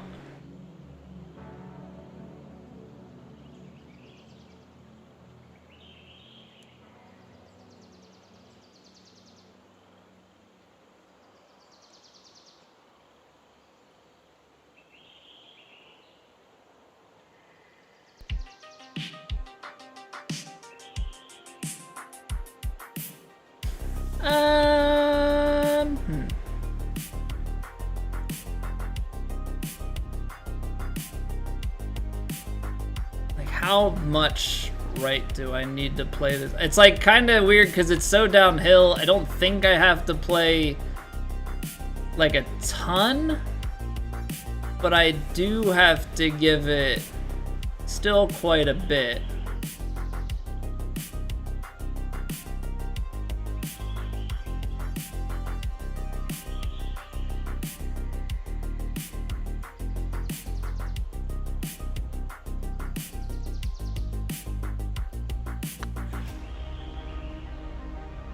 That broke way more early.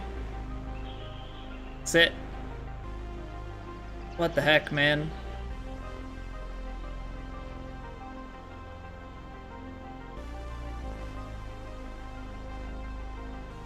It's getting a little bit ridiculous, these ones that I take off power and still roll it way down the hill past.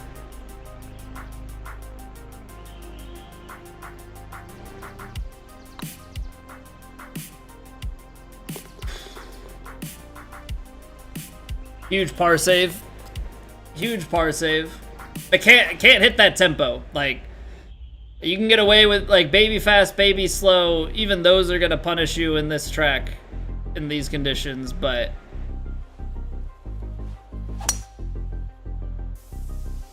like the big fast and then the big slow here, those two shots back to back they're not good. They're really not good.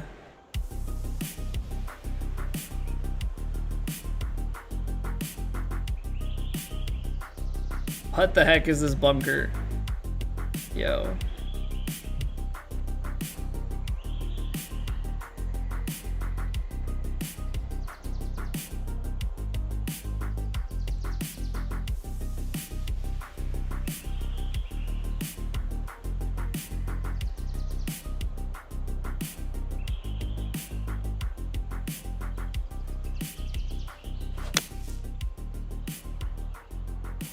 I'm just trying. I mean, I pushed that quite a bit, but I'm just trying to find something out of there. That's a heck of a recovery shot.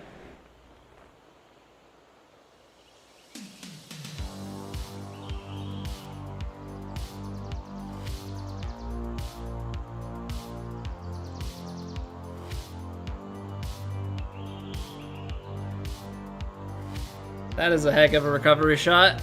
Now it's just a question of, like, can we convert?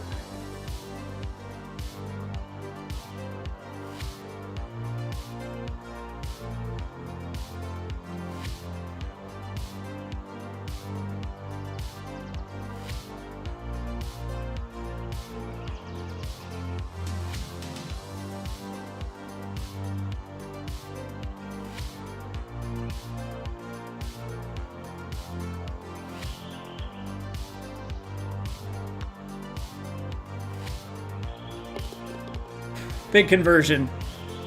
I hate everything about that putt. I hate everything about that putt because I don't know how to attack it aggressively with any sort of confidence. So you're like just tapping it along.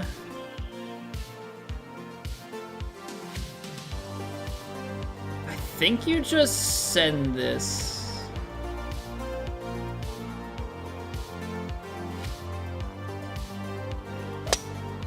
Maybe not send it like that. You absolute buffoon. All you had to do is get in the fairway and you have a pitch and putt. That's all you needed.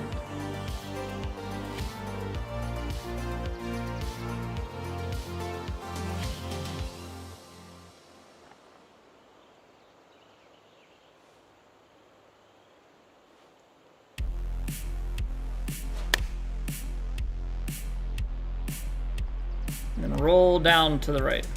Come on, release towards the hole.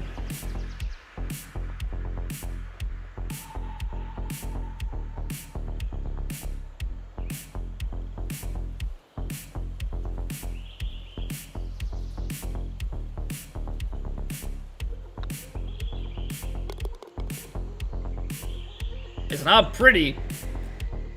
It's not pretty, but we're scoring. And obviously, end result is all that matters.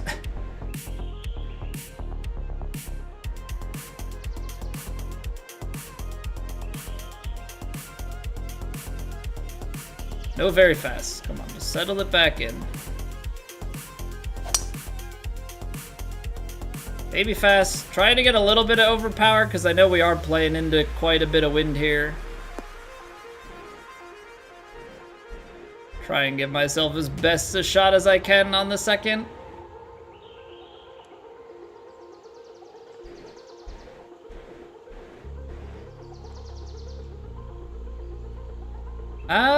Okay, this is interesting because I think we actually...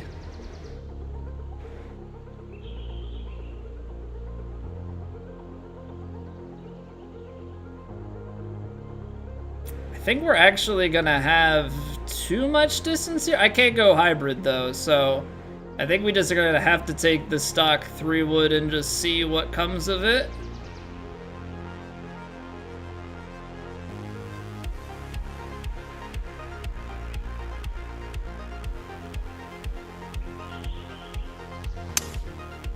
Way slowed it. Am I too far right to get a kick left? I think so. Oh no, I'm not. Never mind. So we're still gonna get the eagle look. Not the greatest input, but it doesn't really matter. Alright, get the putter going.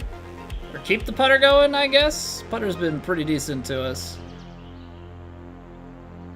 It's a lot of break at the start of this putt. Holy cow.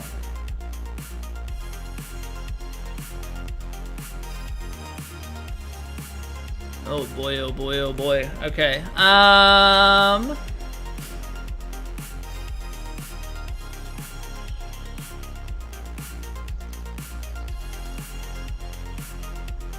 Uphill a little bit, but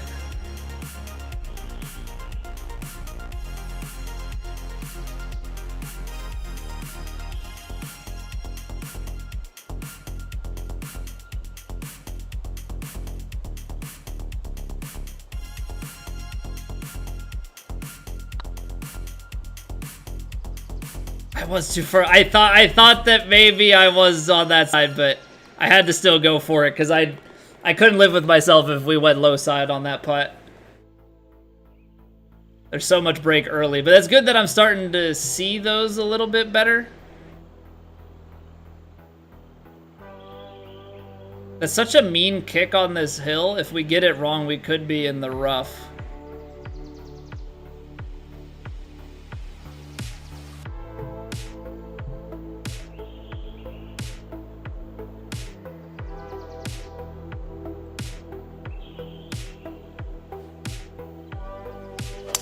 I guess you just have to kind of accept whatever may come of this.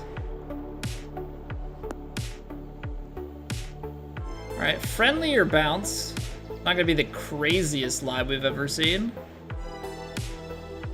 But we're playing left to right wind, left to right swing, 23-mile-an-hour wind, and trying to play it to the back left. So, not the, like, ideal combination of everything, but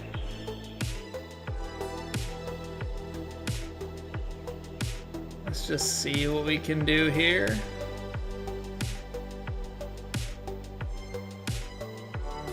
Wind's playing in.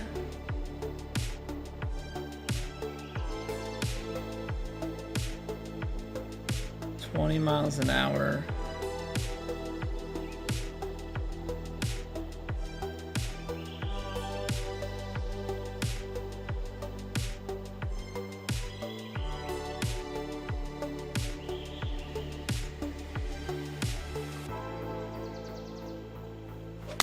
I underhit it.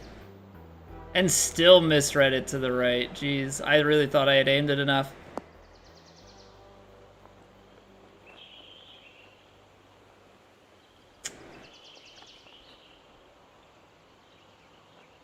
Keep my 50 burger? Yeah, try not to go too over on the back nine. So, I mean, it's a longer putt, but it is uphill. Little double breaker.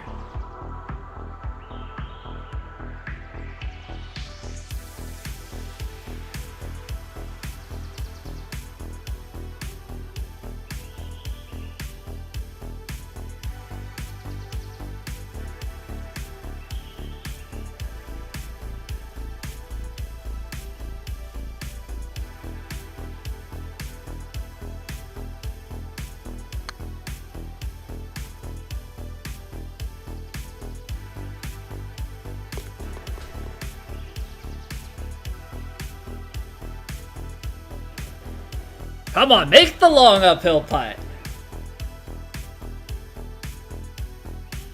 Do it now.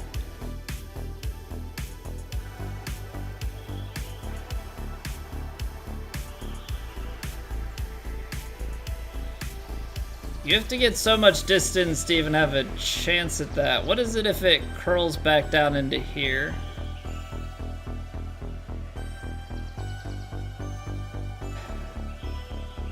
Proximity is shook, back nine littered with bogey potential.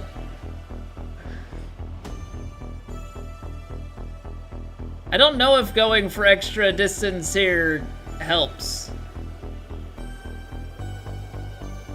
I mean, I guess that's like straighter on if you go out that way. Let's just think about this. 307.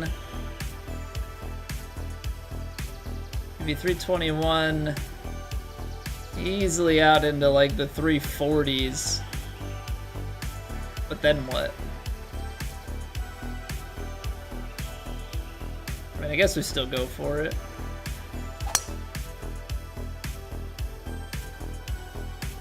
I just still don't see how it would get enough down the hill to like get us into the rough. Because it's not bouncing off of the side of the hill down there, it's rolling, so friction for the win. 269 yards, and you don't even get a tailwind, so like... 258, I think like 260 is the number we're looking for off the deck. I think 260 is the number.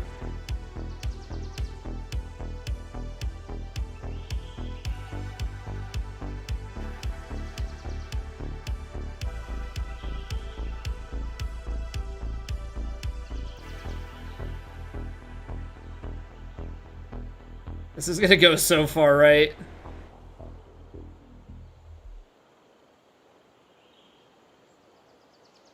I mean, we'll see if the wind brings it back enough.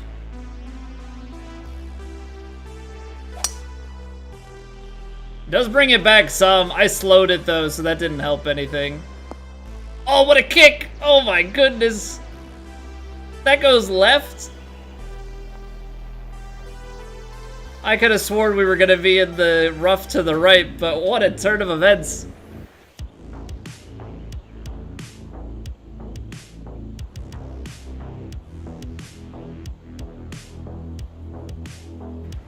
Well, now we really have to make it count.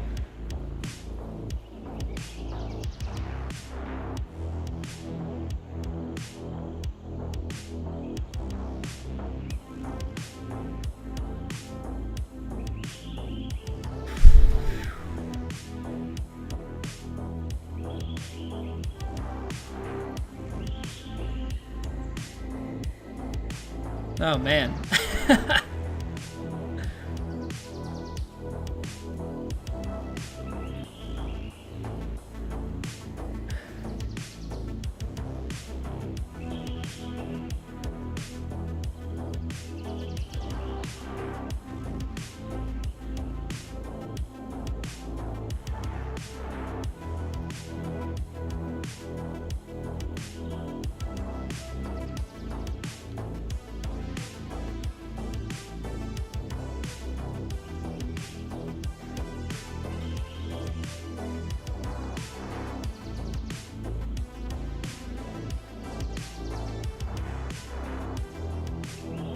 Why am I struggling with this so much?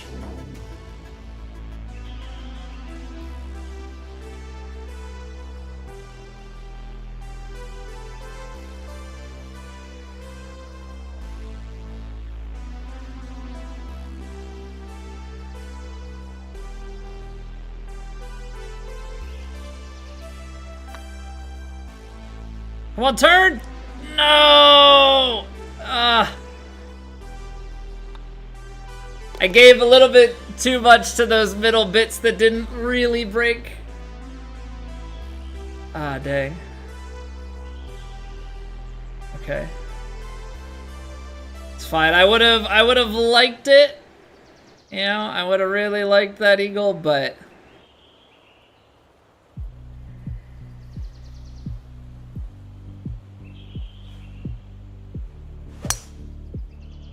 I don't know, that might be too slow. Unless we get, maybe it's a big kick over the rock? Onto the green, no! Off this rock, back out. Gosh darn it. All right, we don't get the lucky break this time. Different angle though, now this creates a bowl.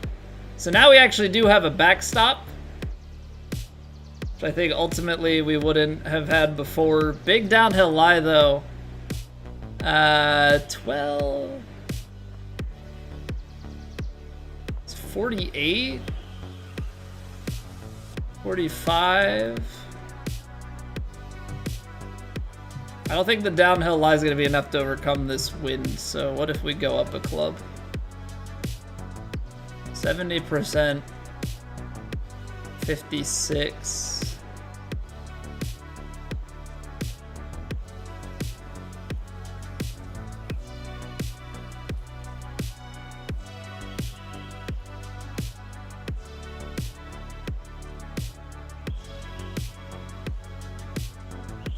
This is gonna be a funky shot. We'll see what happens.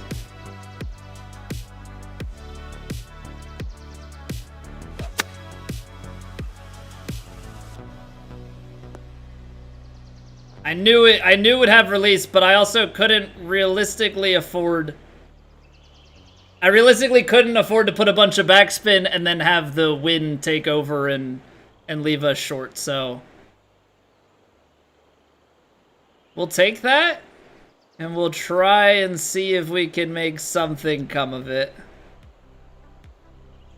I have to be protective on this putt, though, because it just runs off out the back here. So this is trying to putt for par.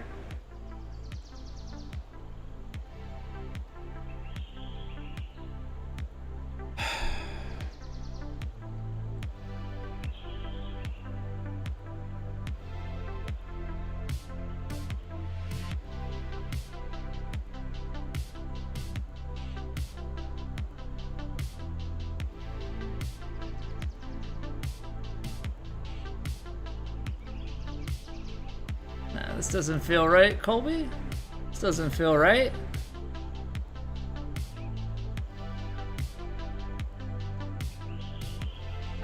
This feels more right.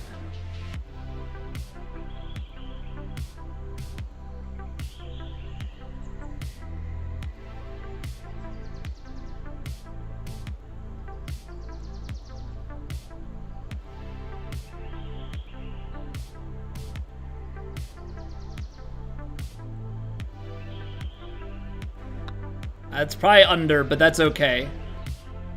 Just sit. Yeah. Take it. I took the crazy shape there. We just don't get lucky because it gets to the rock and then takes a bad bounce. Like if that hits the rough, we're back out into the fairway. Much more controlled shot. But it is what it is. We've gotten some pretty crazy breaks in this round thus far.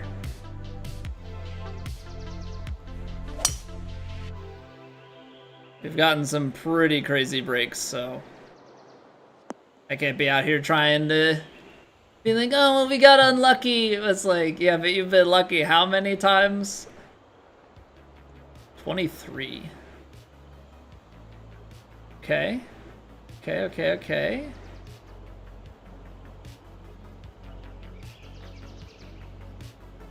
This is gonna be so much. This is gonna be so much.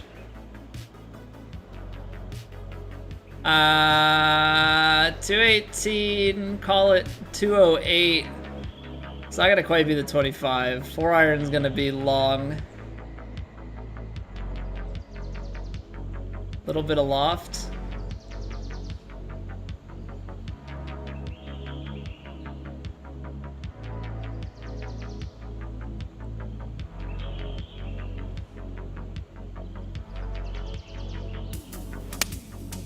Maybe slowed it. This is unfortunately just gonna keep tailing us to the right. Distance is decent, especially considering, like, look how little it rolled out, but that's one where I would much rather be somewhat fast. Like a baby fast changes the complexion of that shot quite a bit. Just given all of the spin.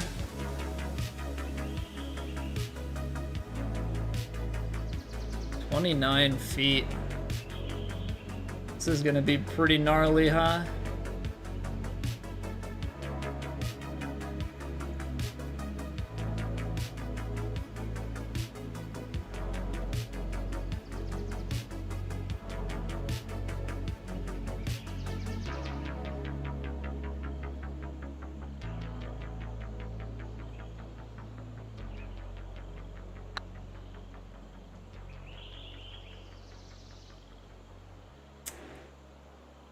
So close. So close. Almost had the right adjustment on it. Almost had the right adjustment on it. Where do you want to play this? Because if you try and play here, it kicks heavy right. You've got big tailwinds, so if you carry it down to here, it's going to take a big bounce. If you... I don't know if there's anything where, like, you play it to here. I feel like it's too uphill that you're gonna lose the sideways momentum. I don't really know how we want to go about this shot. It's 22 miles an hour wind. It doesn't matter. It's gonna carry 12 extra yards because game physics. But uphill, there's like 17. So there's like 5. If not, then we might lose a little bit more than that because it is a lot uphill.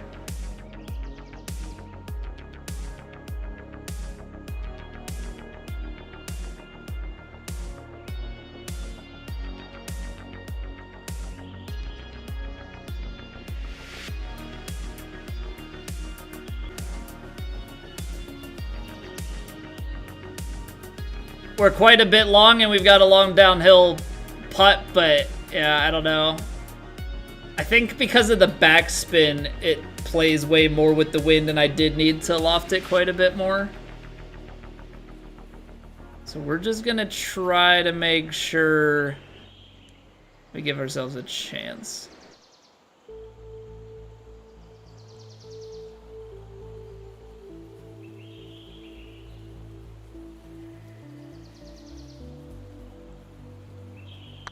Might be too firm, which is concerning.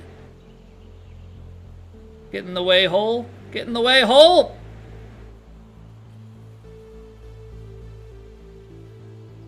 I've had a couple of these where, like, I just can't seem to get the pace right.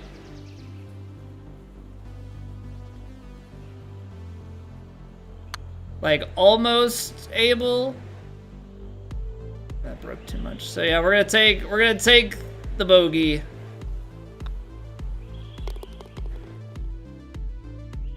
I mean, even if I underhit that what I aimed, it was still just so far off.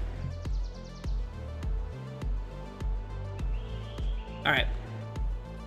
Don't let it mentally affect you too much. Try and carry this onto the green.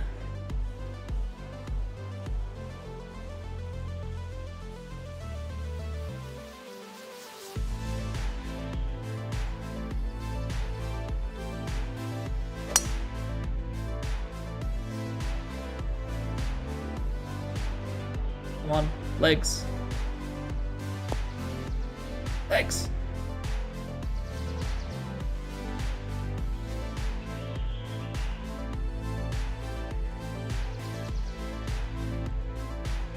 Those are legs. Those are legs, ladies and gentlemen.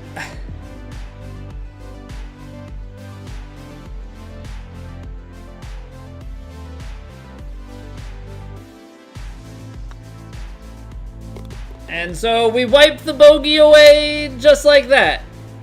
Par bogey, eagle.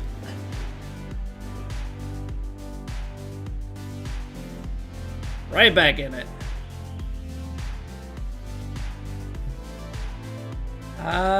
Hole is back there. I think with the way that this fairway is shaped, play it here, let it drift right, finish right of that island.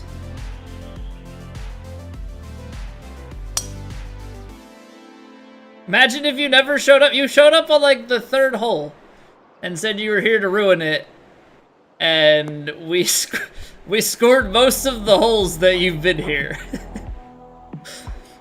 Had 3 holes in a row where things didn't quite go right, but all right, max win 26.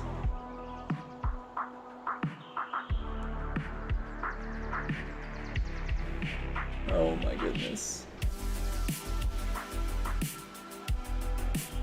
26. It's actually gonna play like 36 yards or something.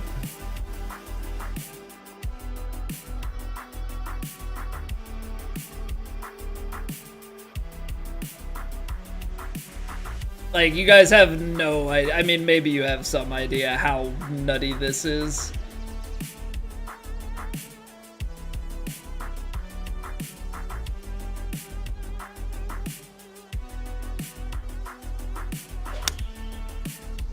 Struck the ball.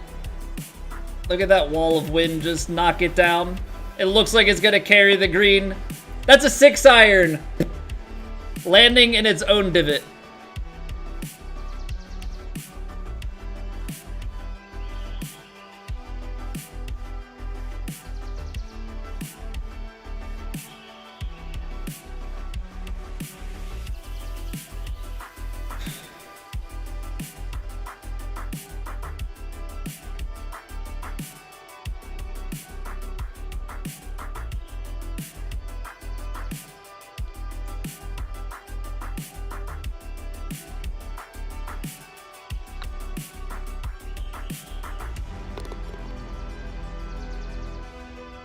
All right, come on. 2 holes to go.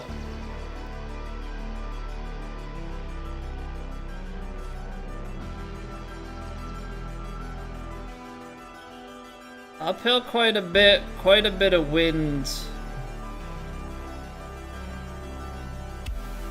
I guess the question becomes, what are we looking to get out of this shot? So you get a wedge. It's a straightaway wind, so I think I can go for the drive.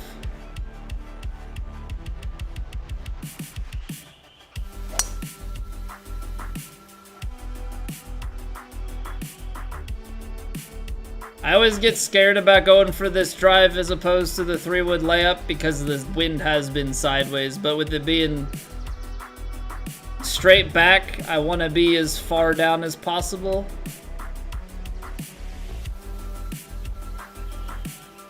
All right, 114. I mean, we're going to carry past the hole, right? So it's...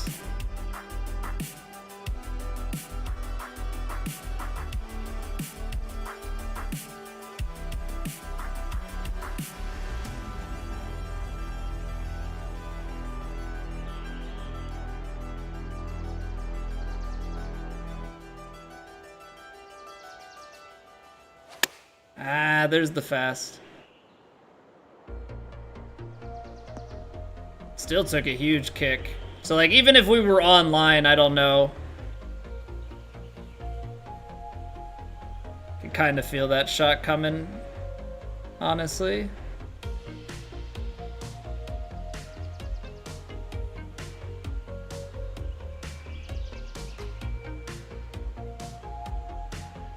Can kind of be aggressive with it.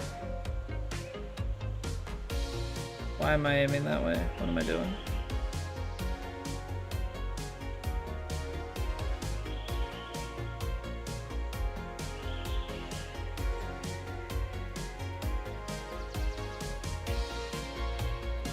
Slight aggression. I think we're just outside here.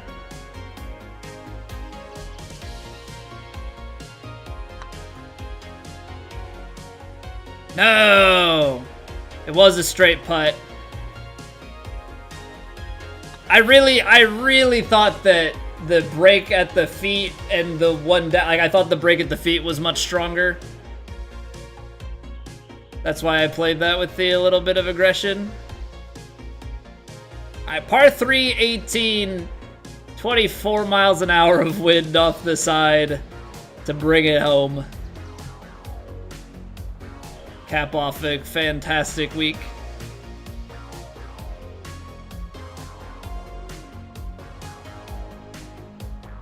Gap wedge is short. Because by the time we're done aiming this, that wind is playing in on us.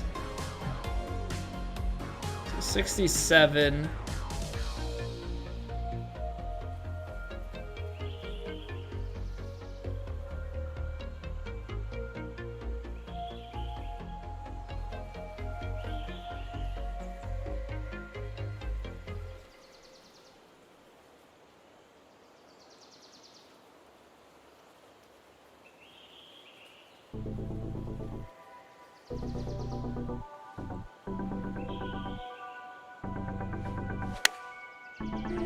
I don't love the slow, but it might be helping us.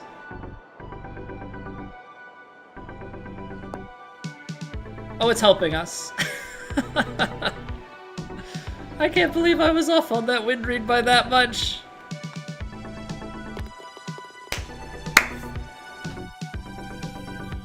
Let the leaderboard refresh. We're gonna take 56 under on the week, 12 under in crazy tough conditions. Obviously, you know, we can look back and round one, you know, and some of the mistakes that we've made along the way, but to pull out the rounds that we did on the weekend, this is going to be up there with our best finish of the season. I think just a little bit worse than the one we had earlier, but second best finish of the season coming off the back of a major as we get into some more majors. It's a good place to be.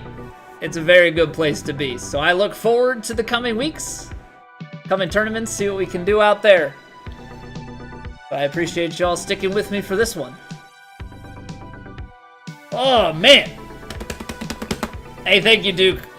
TFR. Fluxhead's proud of me. Thanks, Dad. Oh, that was big. That was big, because you look at a lot of the other guys, you know, Mr. Snyder out there shooting the 13 under, but we're tied with Jono for second best round there. And that's with the bogey. Some makeable putts. I do think, though, we make some stuff that we shouldn't. We miss a couple of eagle opportunities by small margins, but all in all, that shot on the 15th, though, just cresting the ridge and settling out there to like 5 feet or something. Oh, man. But yeah, a couple of putts there. The, Skyline's cheating now. But yeah, it's, a couple of those putts. I think it was the par 3 6th and then the par 3 14th. 2 long putts that I mean, they just kept going. And that's the problem is it says just a foot downhill, and so you're just kind of guesstimating, and then if you overhit it, you're even worse off because the best overhit you can do is 2% over, and that's a lot. A lot of scoring after you showed up. Yeah. It would have been just so much better had you not. 26 putts. 26 putts, but you know, we had a lot of long ones. A lot of those were on drivable par 4s, I feel like, so they pushed the proximity out there just a little bit. Yeah, so 1-3 putt.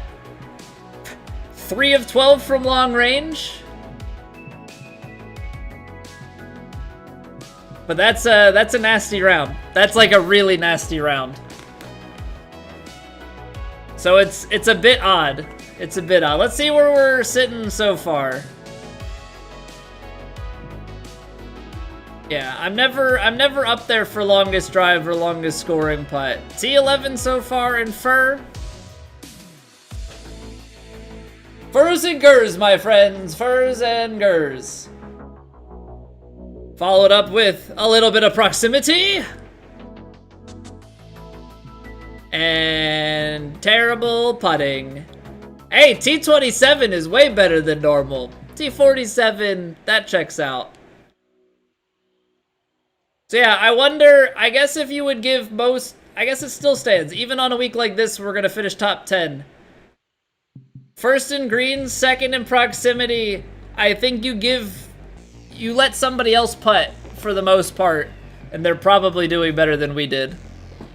Like, give Eric, look at that. Look at Eric's long putting. Look at Eric's long putting. Have Eric putt for me, and we're shooting like 65. Easy. Double the amount of long putts? I mean, what are we, 65% of what? Or 35% of 28, so like 10? We're 10 of 28 from outside of 10 feet. So yeah, nearly double that, go to like 19, 9 more strokes. Yeah, we go like 64. 64 under, easy. Because he had the same number of long putts. I mean, and found some Cool Ranch Doritos in your glove box from Sunday? Definitely eating them? Get in there. Nothing like a surprise snack. Yeah, this is the best week we've had in a long time. I'm surprised the way that I've seen people score eagles that, you know, we were at 5 and that's tied for 6th. I feel like all the scorecards I was looking at, people were just racking up. I mean, absolutely racking up the eagles. 48 birds, 5 eagles.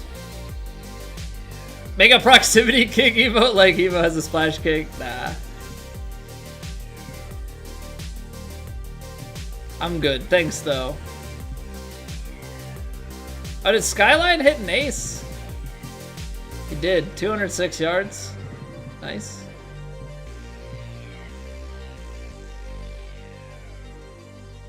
Nice, nice, nice. Yeah, we had that little back spinner in the second round. Malahan, how'd we do?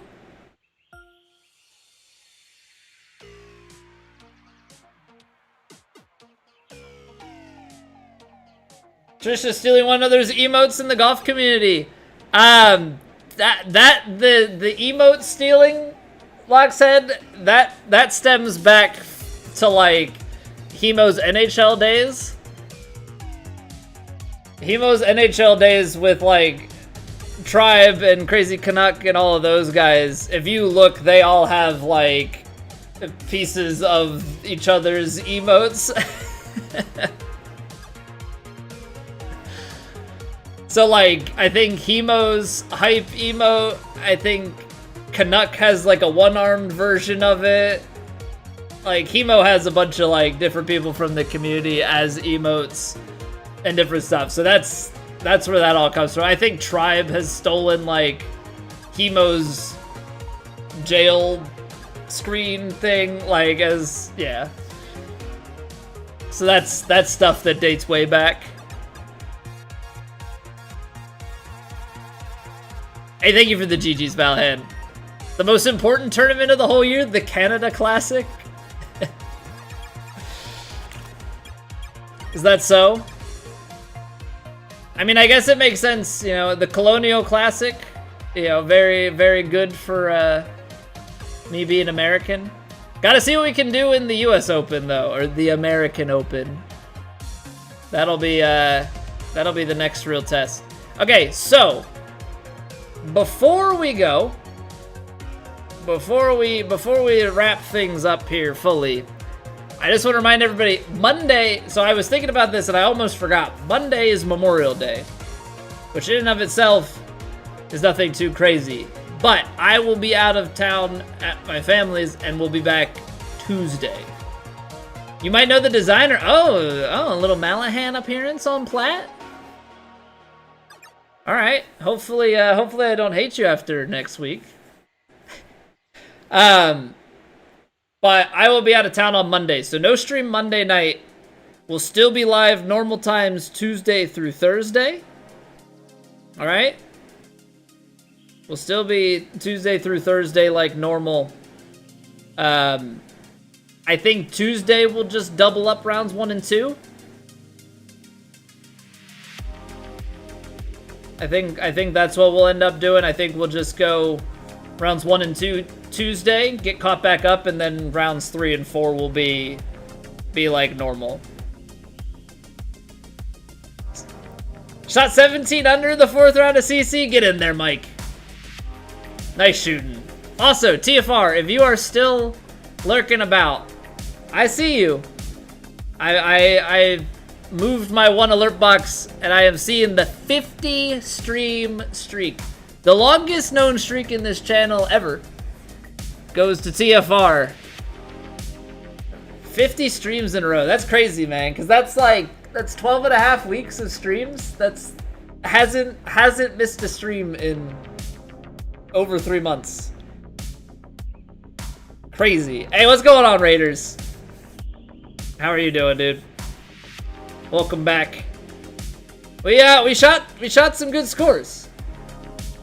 We shot some good scores this week. Any new PGA 2K25 of it? I haven't heard anything yet. We were looking, there wasn't anything at the earnings call for the investors last week. I haven't heard anything since, so yeah, we're just waiting. I'm not really expecting to hear anything until August at the earliest, but fingers crossed that maybe they decide they want to give us some information sooner than that. Yeah, unfortunately, we're just in a waiting pattern. Because it's normally a fall release, and the more games that they've put out, the later that the announcements have come. Going all in, maybe moving to a new engine? I mean, that would be maybe nice. I don't know. I just don't see it happening. But like, if that unlocked a ton of potential for the game, like I would love to see it. I struggle to see them going to a new engine unless they could come up with some way to port the courses from old games into this one, into the new one, because if they lose their course catalog and all the designers have to create from scratch, that's a huge hit in my opinion. But I do think we're gonna see another, we're gonna see another bump in graphical quality, especially because they theoretically should be dropping old gen, right? It should be PS5, Series X, and PC, so they could probably get away with a little bit more. But that being said, with all the assets and everything, you can still start to push these machines, so they're gonna have to be able to increase graphics while reducing load on the system.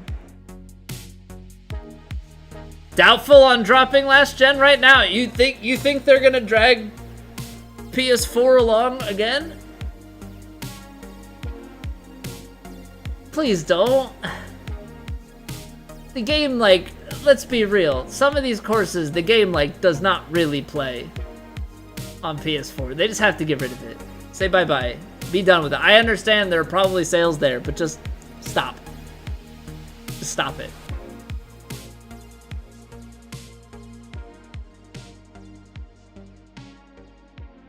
Good feelings over on to next week. We suck again. Yeah, we'll make sure to suck again on Tuesday. That's gonna be the real test. I think that's gonna be what dictates if we play rounds 1 and 2 on Tuesday or if we play rounds 2 and 3 on Wednesday. Is having the time off from stream until Tuesday and then how we play. If we play like crap on Tuesday, I might just kick the can down the road and play round 2 Wednesday.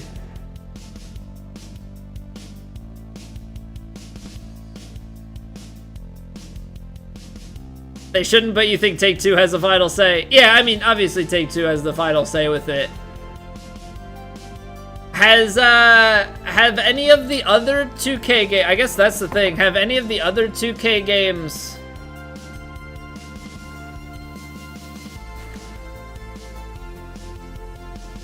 WWE 2K24?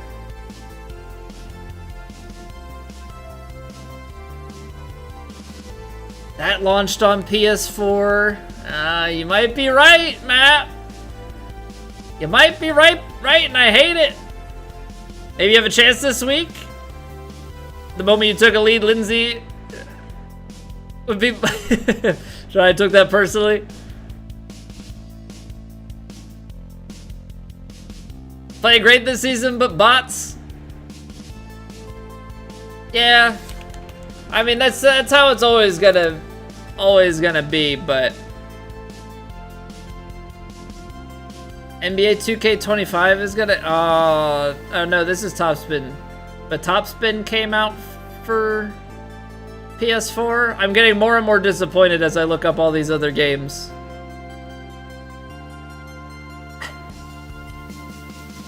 I'm getting more and more disappointed every game that I look up.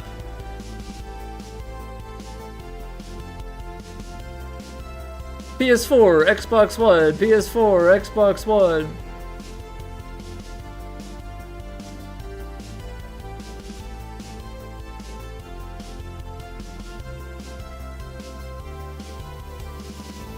Yeah, it's gonna be...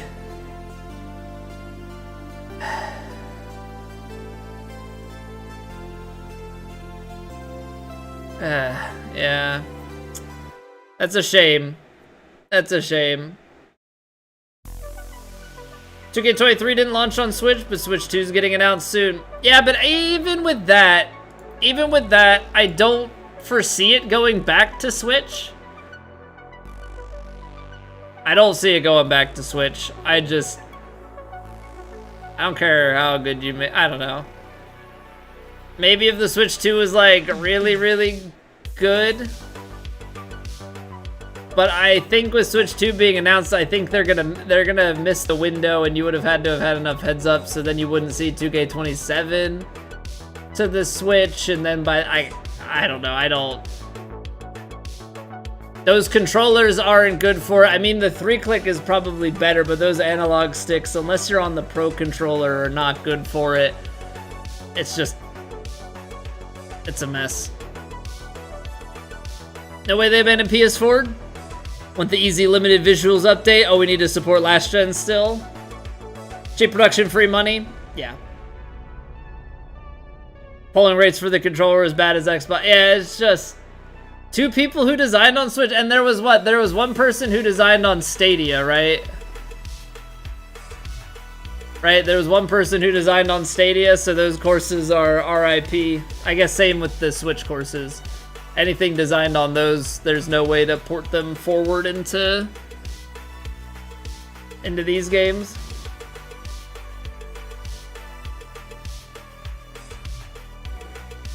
Switch PGA 2K21 sold well? Do we actually have sales numbers on that?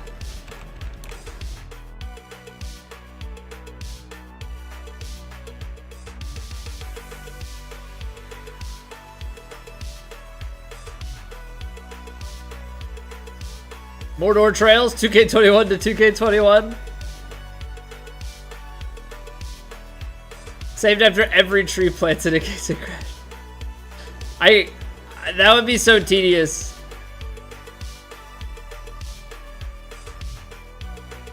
As of May 2022, PGA Tour 2K21 has sold around 3 million units. And I would think that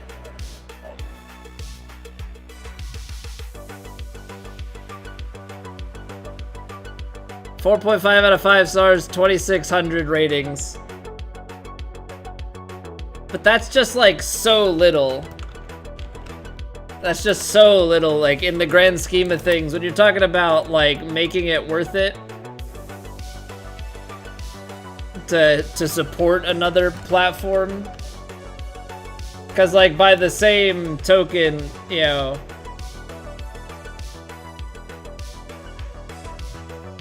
if PGA Tour 2K21 for PS4, you know, only has 4,200 reviews, so it's not really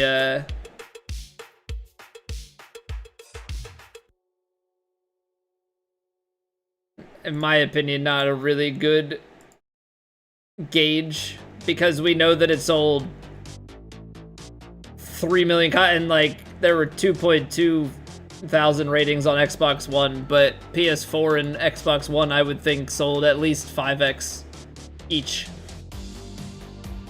I don't know. I just can't imagine. I mean, if it did well enough, you would think that they would have brought it back for 2K23, right? You don't drop it. You don't drop support for something that sells well.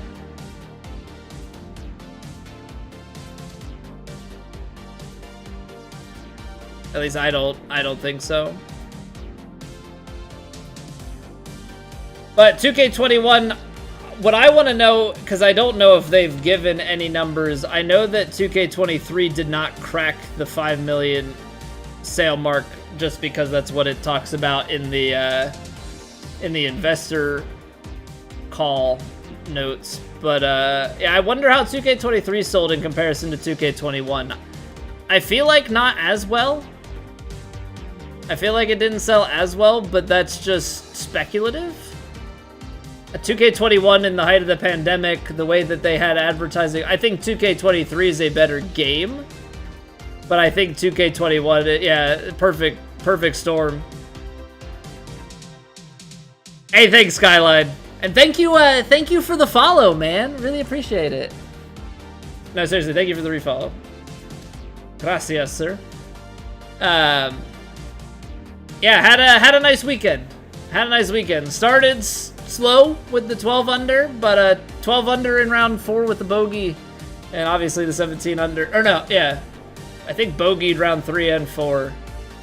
No, bogeyed round 2 and 4. That's what it was. But yeah, that round 4 was tough. That round 4 was so windy. So freaking windy. But yeah, it's just an interesting thing, because like I think 2K23 is overall a better game. I think 2K21 just had the bigger hype, the bigger perfect storm of everybody's at home. Golf is on the rise, which golf I think is still on the rise for the most part, but now people can actually go out and play year-round. So virtual golf kind of takes a hit. They're advertising for it, though, is kind of the weird part.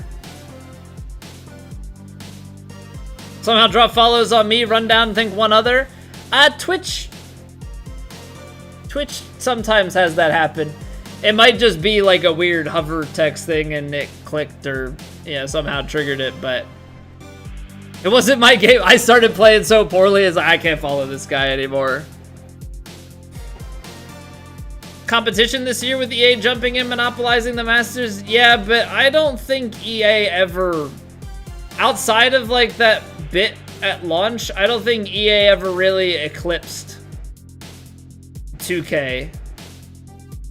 I mean, maybe a little bit, but as far as I can tell with like content and stuff, 2K is still the preferred by content creators and largely by the viewership that follows it. Just the online and everything, it just doesn't,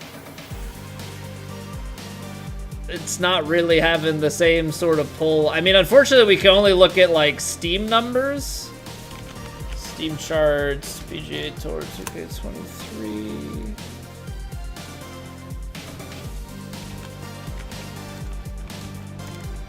So like PC is gonna be obviously like a skewed bit, but on PC, here, let me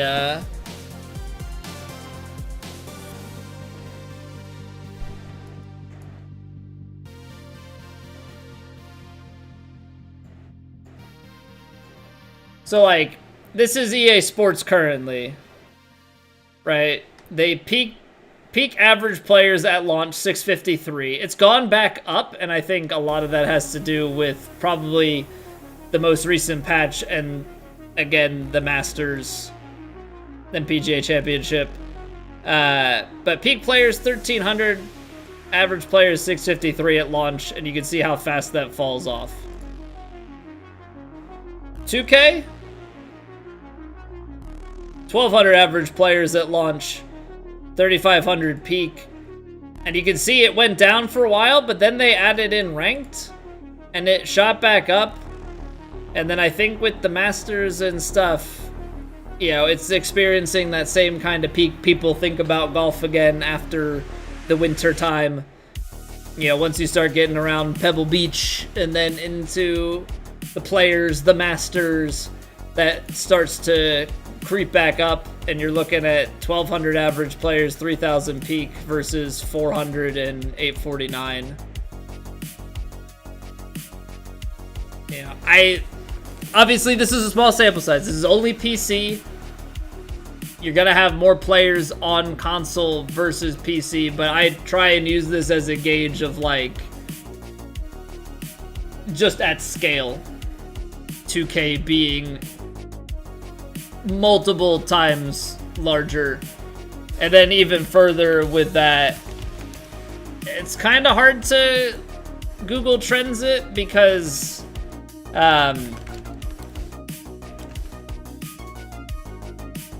it's kind of hard to do it because EA Sports PGA Tour kind of starts to come up differently, but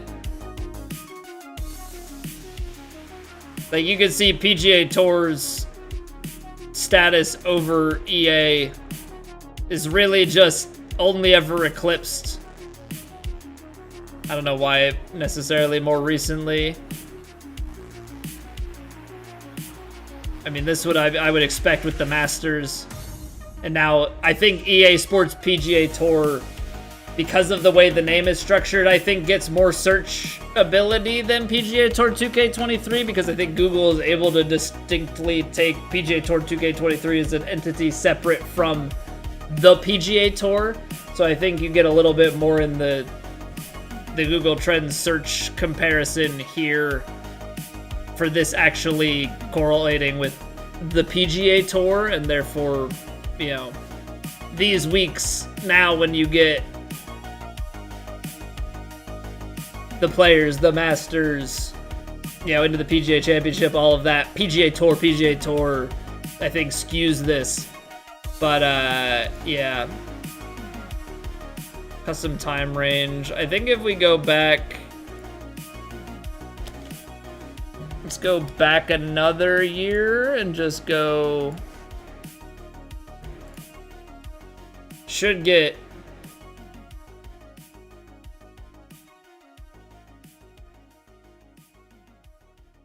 Yeah, that's a better... For whatever reason, the search term versus the game doesn't quite go. But you can see here was the launch, right? EA Sports PGA Tour, its biggest peak. This is the better graph. Its biggest peak was at the Masters at launch, and you can see how quickly it fell back off. And PGA Tour 2K23 continues to dominate it by 4 to 5, you know, 3 to 5x for the most part.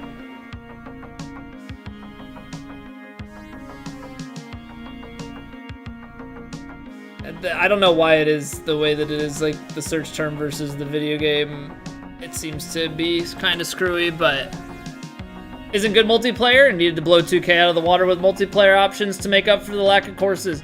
To make up for the lack of courses and also the fact that 2K got crossplay.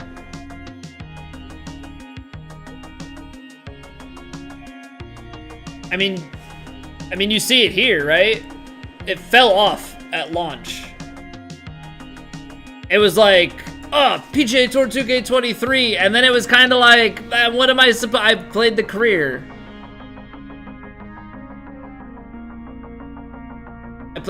Now what? And then they were like, here's ranked, and then here's crossplay. And now, because crossplay, this is my hope. You had crossplay in at launch. Or you got crossplay into this game. Now that it's in this game, it has to launch with crossplay. If you delay crossplay from launch, I'm sorry, 2K, you're idiots. Just delay. If you can't put it in at launch, delay it. It should launch with crossplay, and I think with crossplay already being in for matchmaking, I think you can expand matchmaking to have some I would love to see Pro ranked, Master ranked. Sure, throw in Pro-Am ranked for all I care. Legend ranked, I won't play it, but put it in there because some people will think that's cool. But like, put in separate skill level ones. Separate that out, have crossplay at launch, and I think because you have crossplay at launch, you can put crossplay into societies. Because you don't have to worry about redundancy. It's controlled through one, propagates to all. I think that's how it needs to go. See some Mario Golf numbers. I can't get that because Mario Golf isn't on PC. But I think that's how you, like, complete the ecosystem. Make it... Everybody can play together. It keeps for a healthier community. You know, and then just for the love of God, make it so that you can actually moderate the message boards in a society. Make it cross-platform and give it moderation tools. It can't be that hard. It can't be that hard to say, delete this message, kick this person. So, that's my, like, short list. I'm sure there are other things. Obviously, I want the swing mechanic to be improved a little bit. Somewhere between 2K21 and 2K23 for the mishits. It should matter on if you miss your swing plane, but it shouldn't, like, kill your shot if you miss your swing plane by a small margin. Is the way I look at it, at least. So I truly think that 2K is positioned to just stay ahead of EA. I think EA did too little too late. I mean, I think it's been good that they've kept it live service and they've done, but if you don't make your game good enough at the start, it's so hard to get people to come back. Very few games are able to pull it off, and you see the number of huge updates you have to do to get there when you're talking about things like No Man's Sky, Fallout 76, some of these games that were like, and they fixed them over time. You need huge things. And for me, EA is just not, the gameplay is not fun enough. I like with 2K that like there's the concept that if I get things right and I execute my input as best as I physically can, that it will go exactly where all of the variables take me, right? I don't like that EA says you could be as accurate as you want, but you're still gonna be somewhere in here. And the longer your club, good luck. So if you hit it perfect and you dialed it up for the center of that circle, well, too bad, you could still miss it 5 yards right.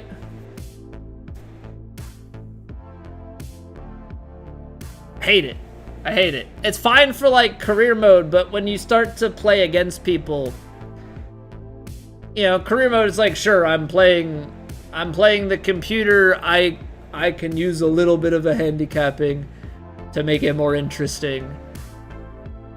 But like, don't tell me I'm piping it and then I missed the fairway by a mile. It was like, well, just there was a little bit of wind and I thought I played for it, but I got the worst roll possible. Can't even get reasonable drop zones.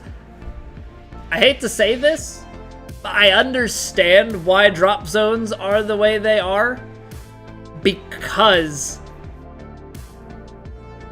2K doesn't just have X number of courses and that's all they have to care about. They have to code it for infinite course possibilities, right? So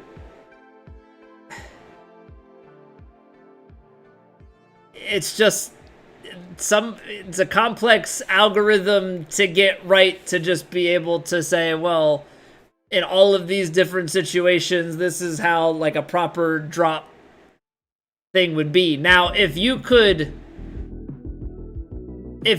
create drop zones for water, like that, like I think there are certain things that you could do to improve it, but as far as like getting like the right drop line and those sorts of things, I think that's tough. But like as Map says, I think if you had a drop zone texture and you had a way to, instead of, you know how you mark OB, if you could mark water, maybe you could mark a physical body of water and just give it like a circle. But if you could do something like that, whereas like if you go into water in this vicinity, like it would detect it was a water shot and you could draw like an outline and then say this is tied to this drop zone texture, then that would be definitely a big improvement. But as far as like the overall just fixed ball drops, that would be a very tough lift. That would be a very tough lift in my book.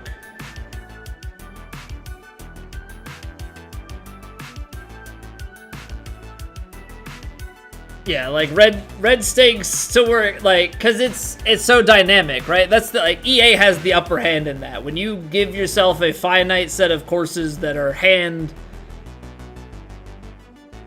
picked and manipulated and sculpted, and this is exactly the right leaf at Augusta on the azalea. Like, yeah, you can plant your OBs and your drop zones and get all of that stuff nice and tidy. But when you're talking literal thousands of courses, I mean, you're just kind of out of luck. Because even if TGC isn't even all of it, right? But if you look at TGC's course list, mean, how many, can I get a count on how many courses are in here? 23, so there are almost 2,400 courses in the TGC database. And then for every course in the TGC Tours database, there are probably 20 crap courses. Not that they're all crap, but there are probably like 20 courses that are just auto. Oh, I hit the design a course and I tinkered a couple things and published it. Look at my course. And you want all of those to work by default. That's as a developer, I'm just gonna say that's a very tall task. That's a very tall task. And I'm not saying that the request is wrong, but I understand the reason why it has not been done.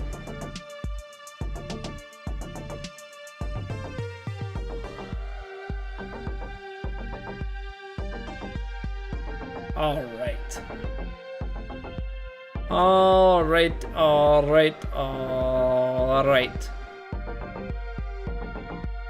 So that is going to do. I know that was a long little discussion after the round there, but I appreciate you guys hearing me out. That's gonna do it for us this week. So I gotta say once again, thank you guys so much for watching and hanging out. If you guys have not already, check out the YouTube, por favor. If you're watching already on YouTube and you haven't liked the stream or subscribed, yeah, solid week of virtual golf this week. We are set up to have our second best finish of the season, so quite happy with that. We're gonna try and find somebody to host. Like I said before, we will be off on Monday. So to my fellow Americans, enjoy your Memorial Days. Obviously, remember Memorial Day, like that's what it's there for, but enjoy the day off. If you're spending time with family, we're having a family picnic. All that jazz.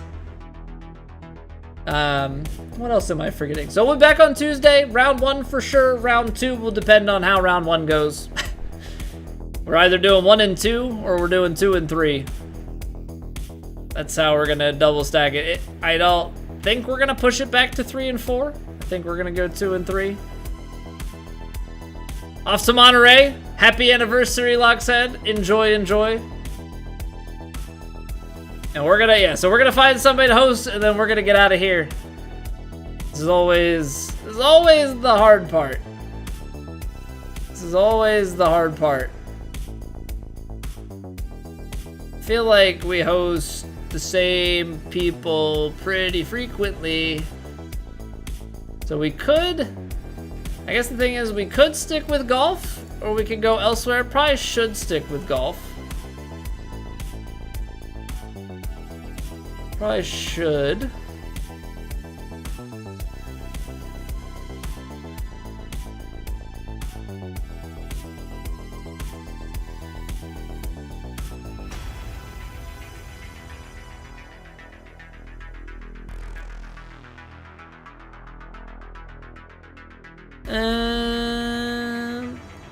You know what? Yeah, let's say hi to Slow Snap. Let's say hello to Slow Snap. I was gonna leave the golf, but you know what? We've been very golf centric today. We've been very golf centric today, so we'll leave it at that. All right, have a wonderful weekend. I'll get y'all back here on Tuesday. Good night.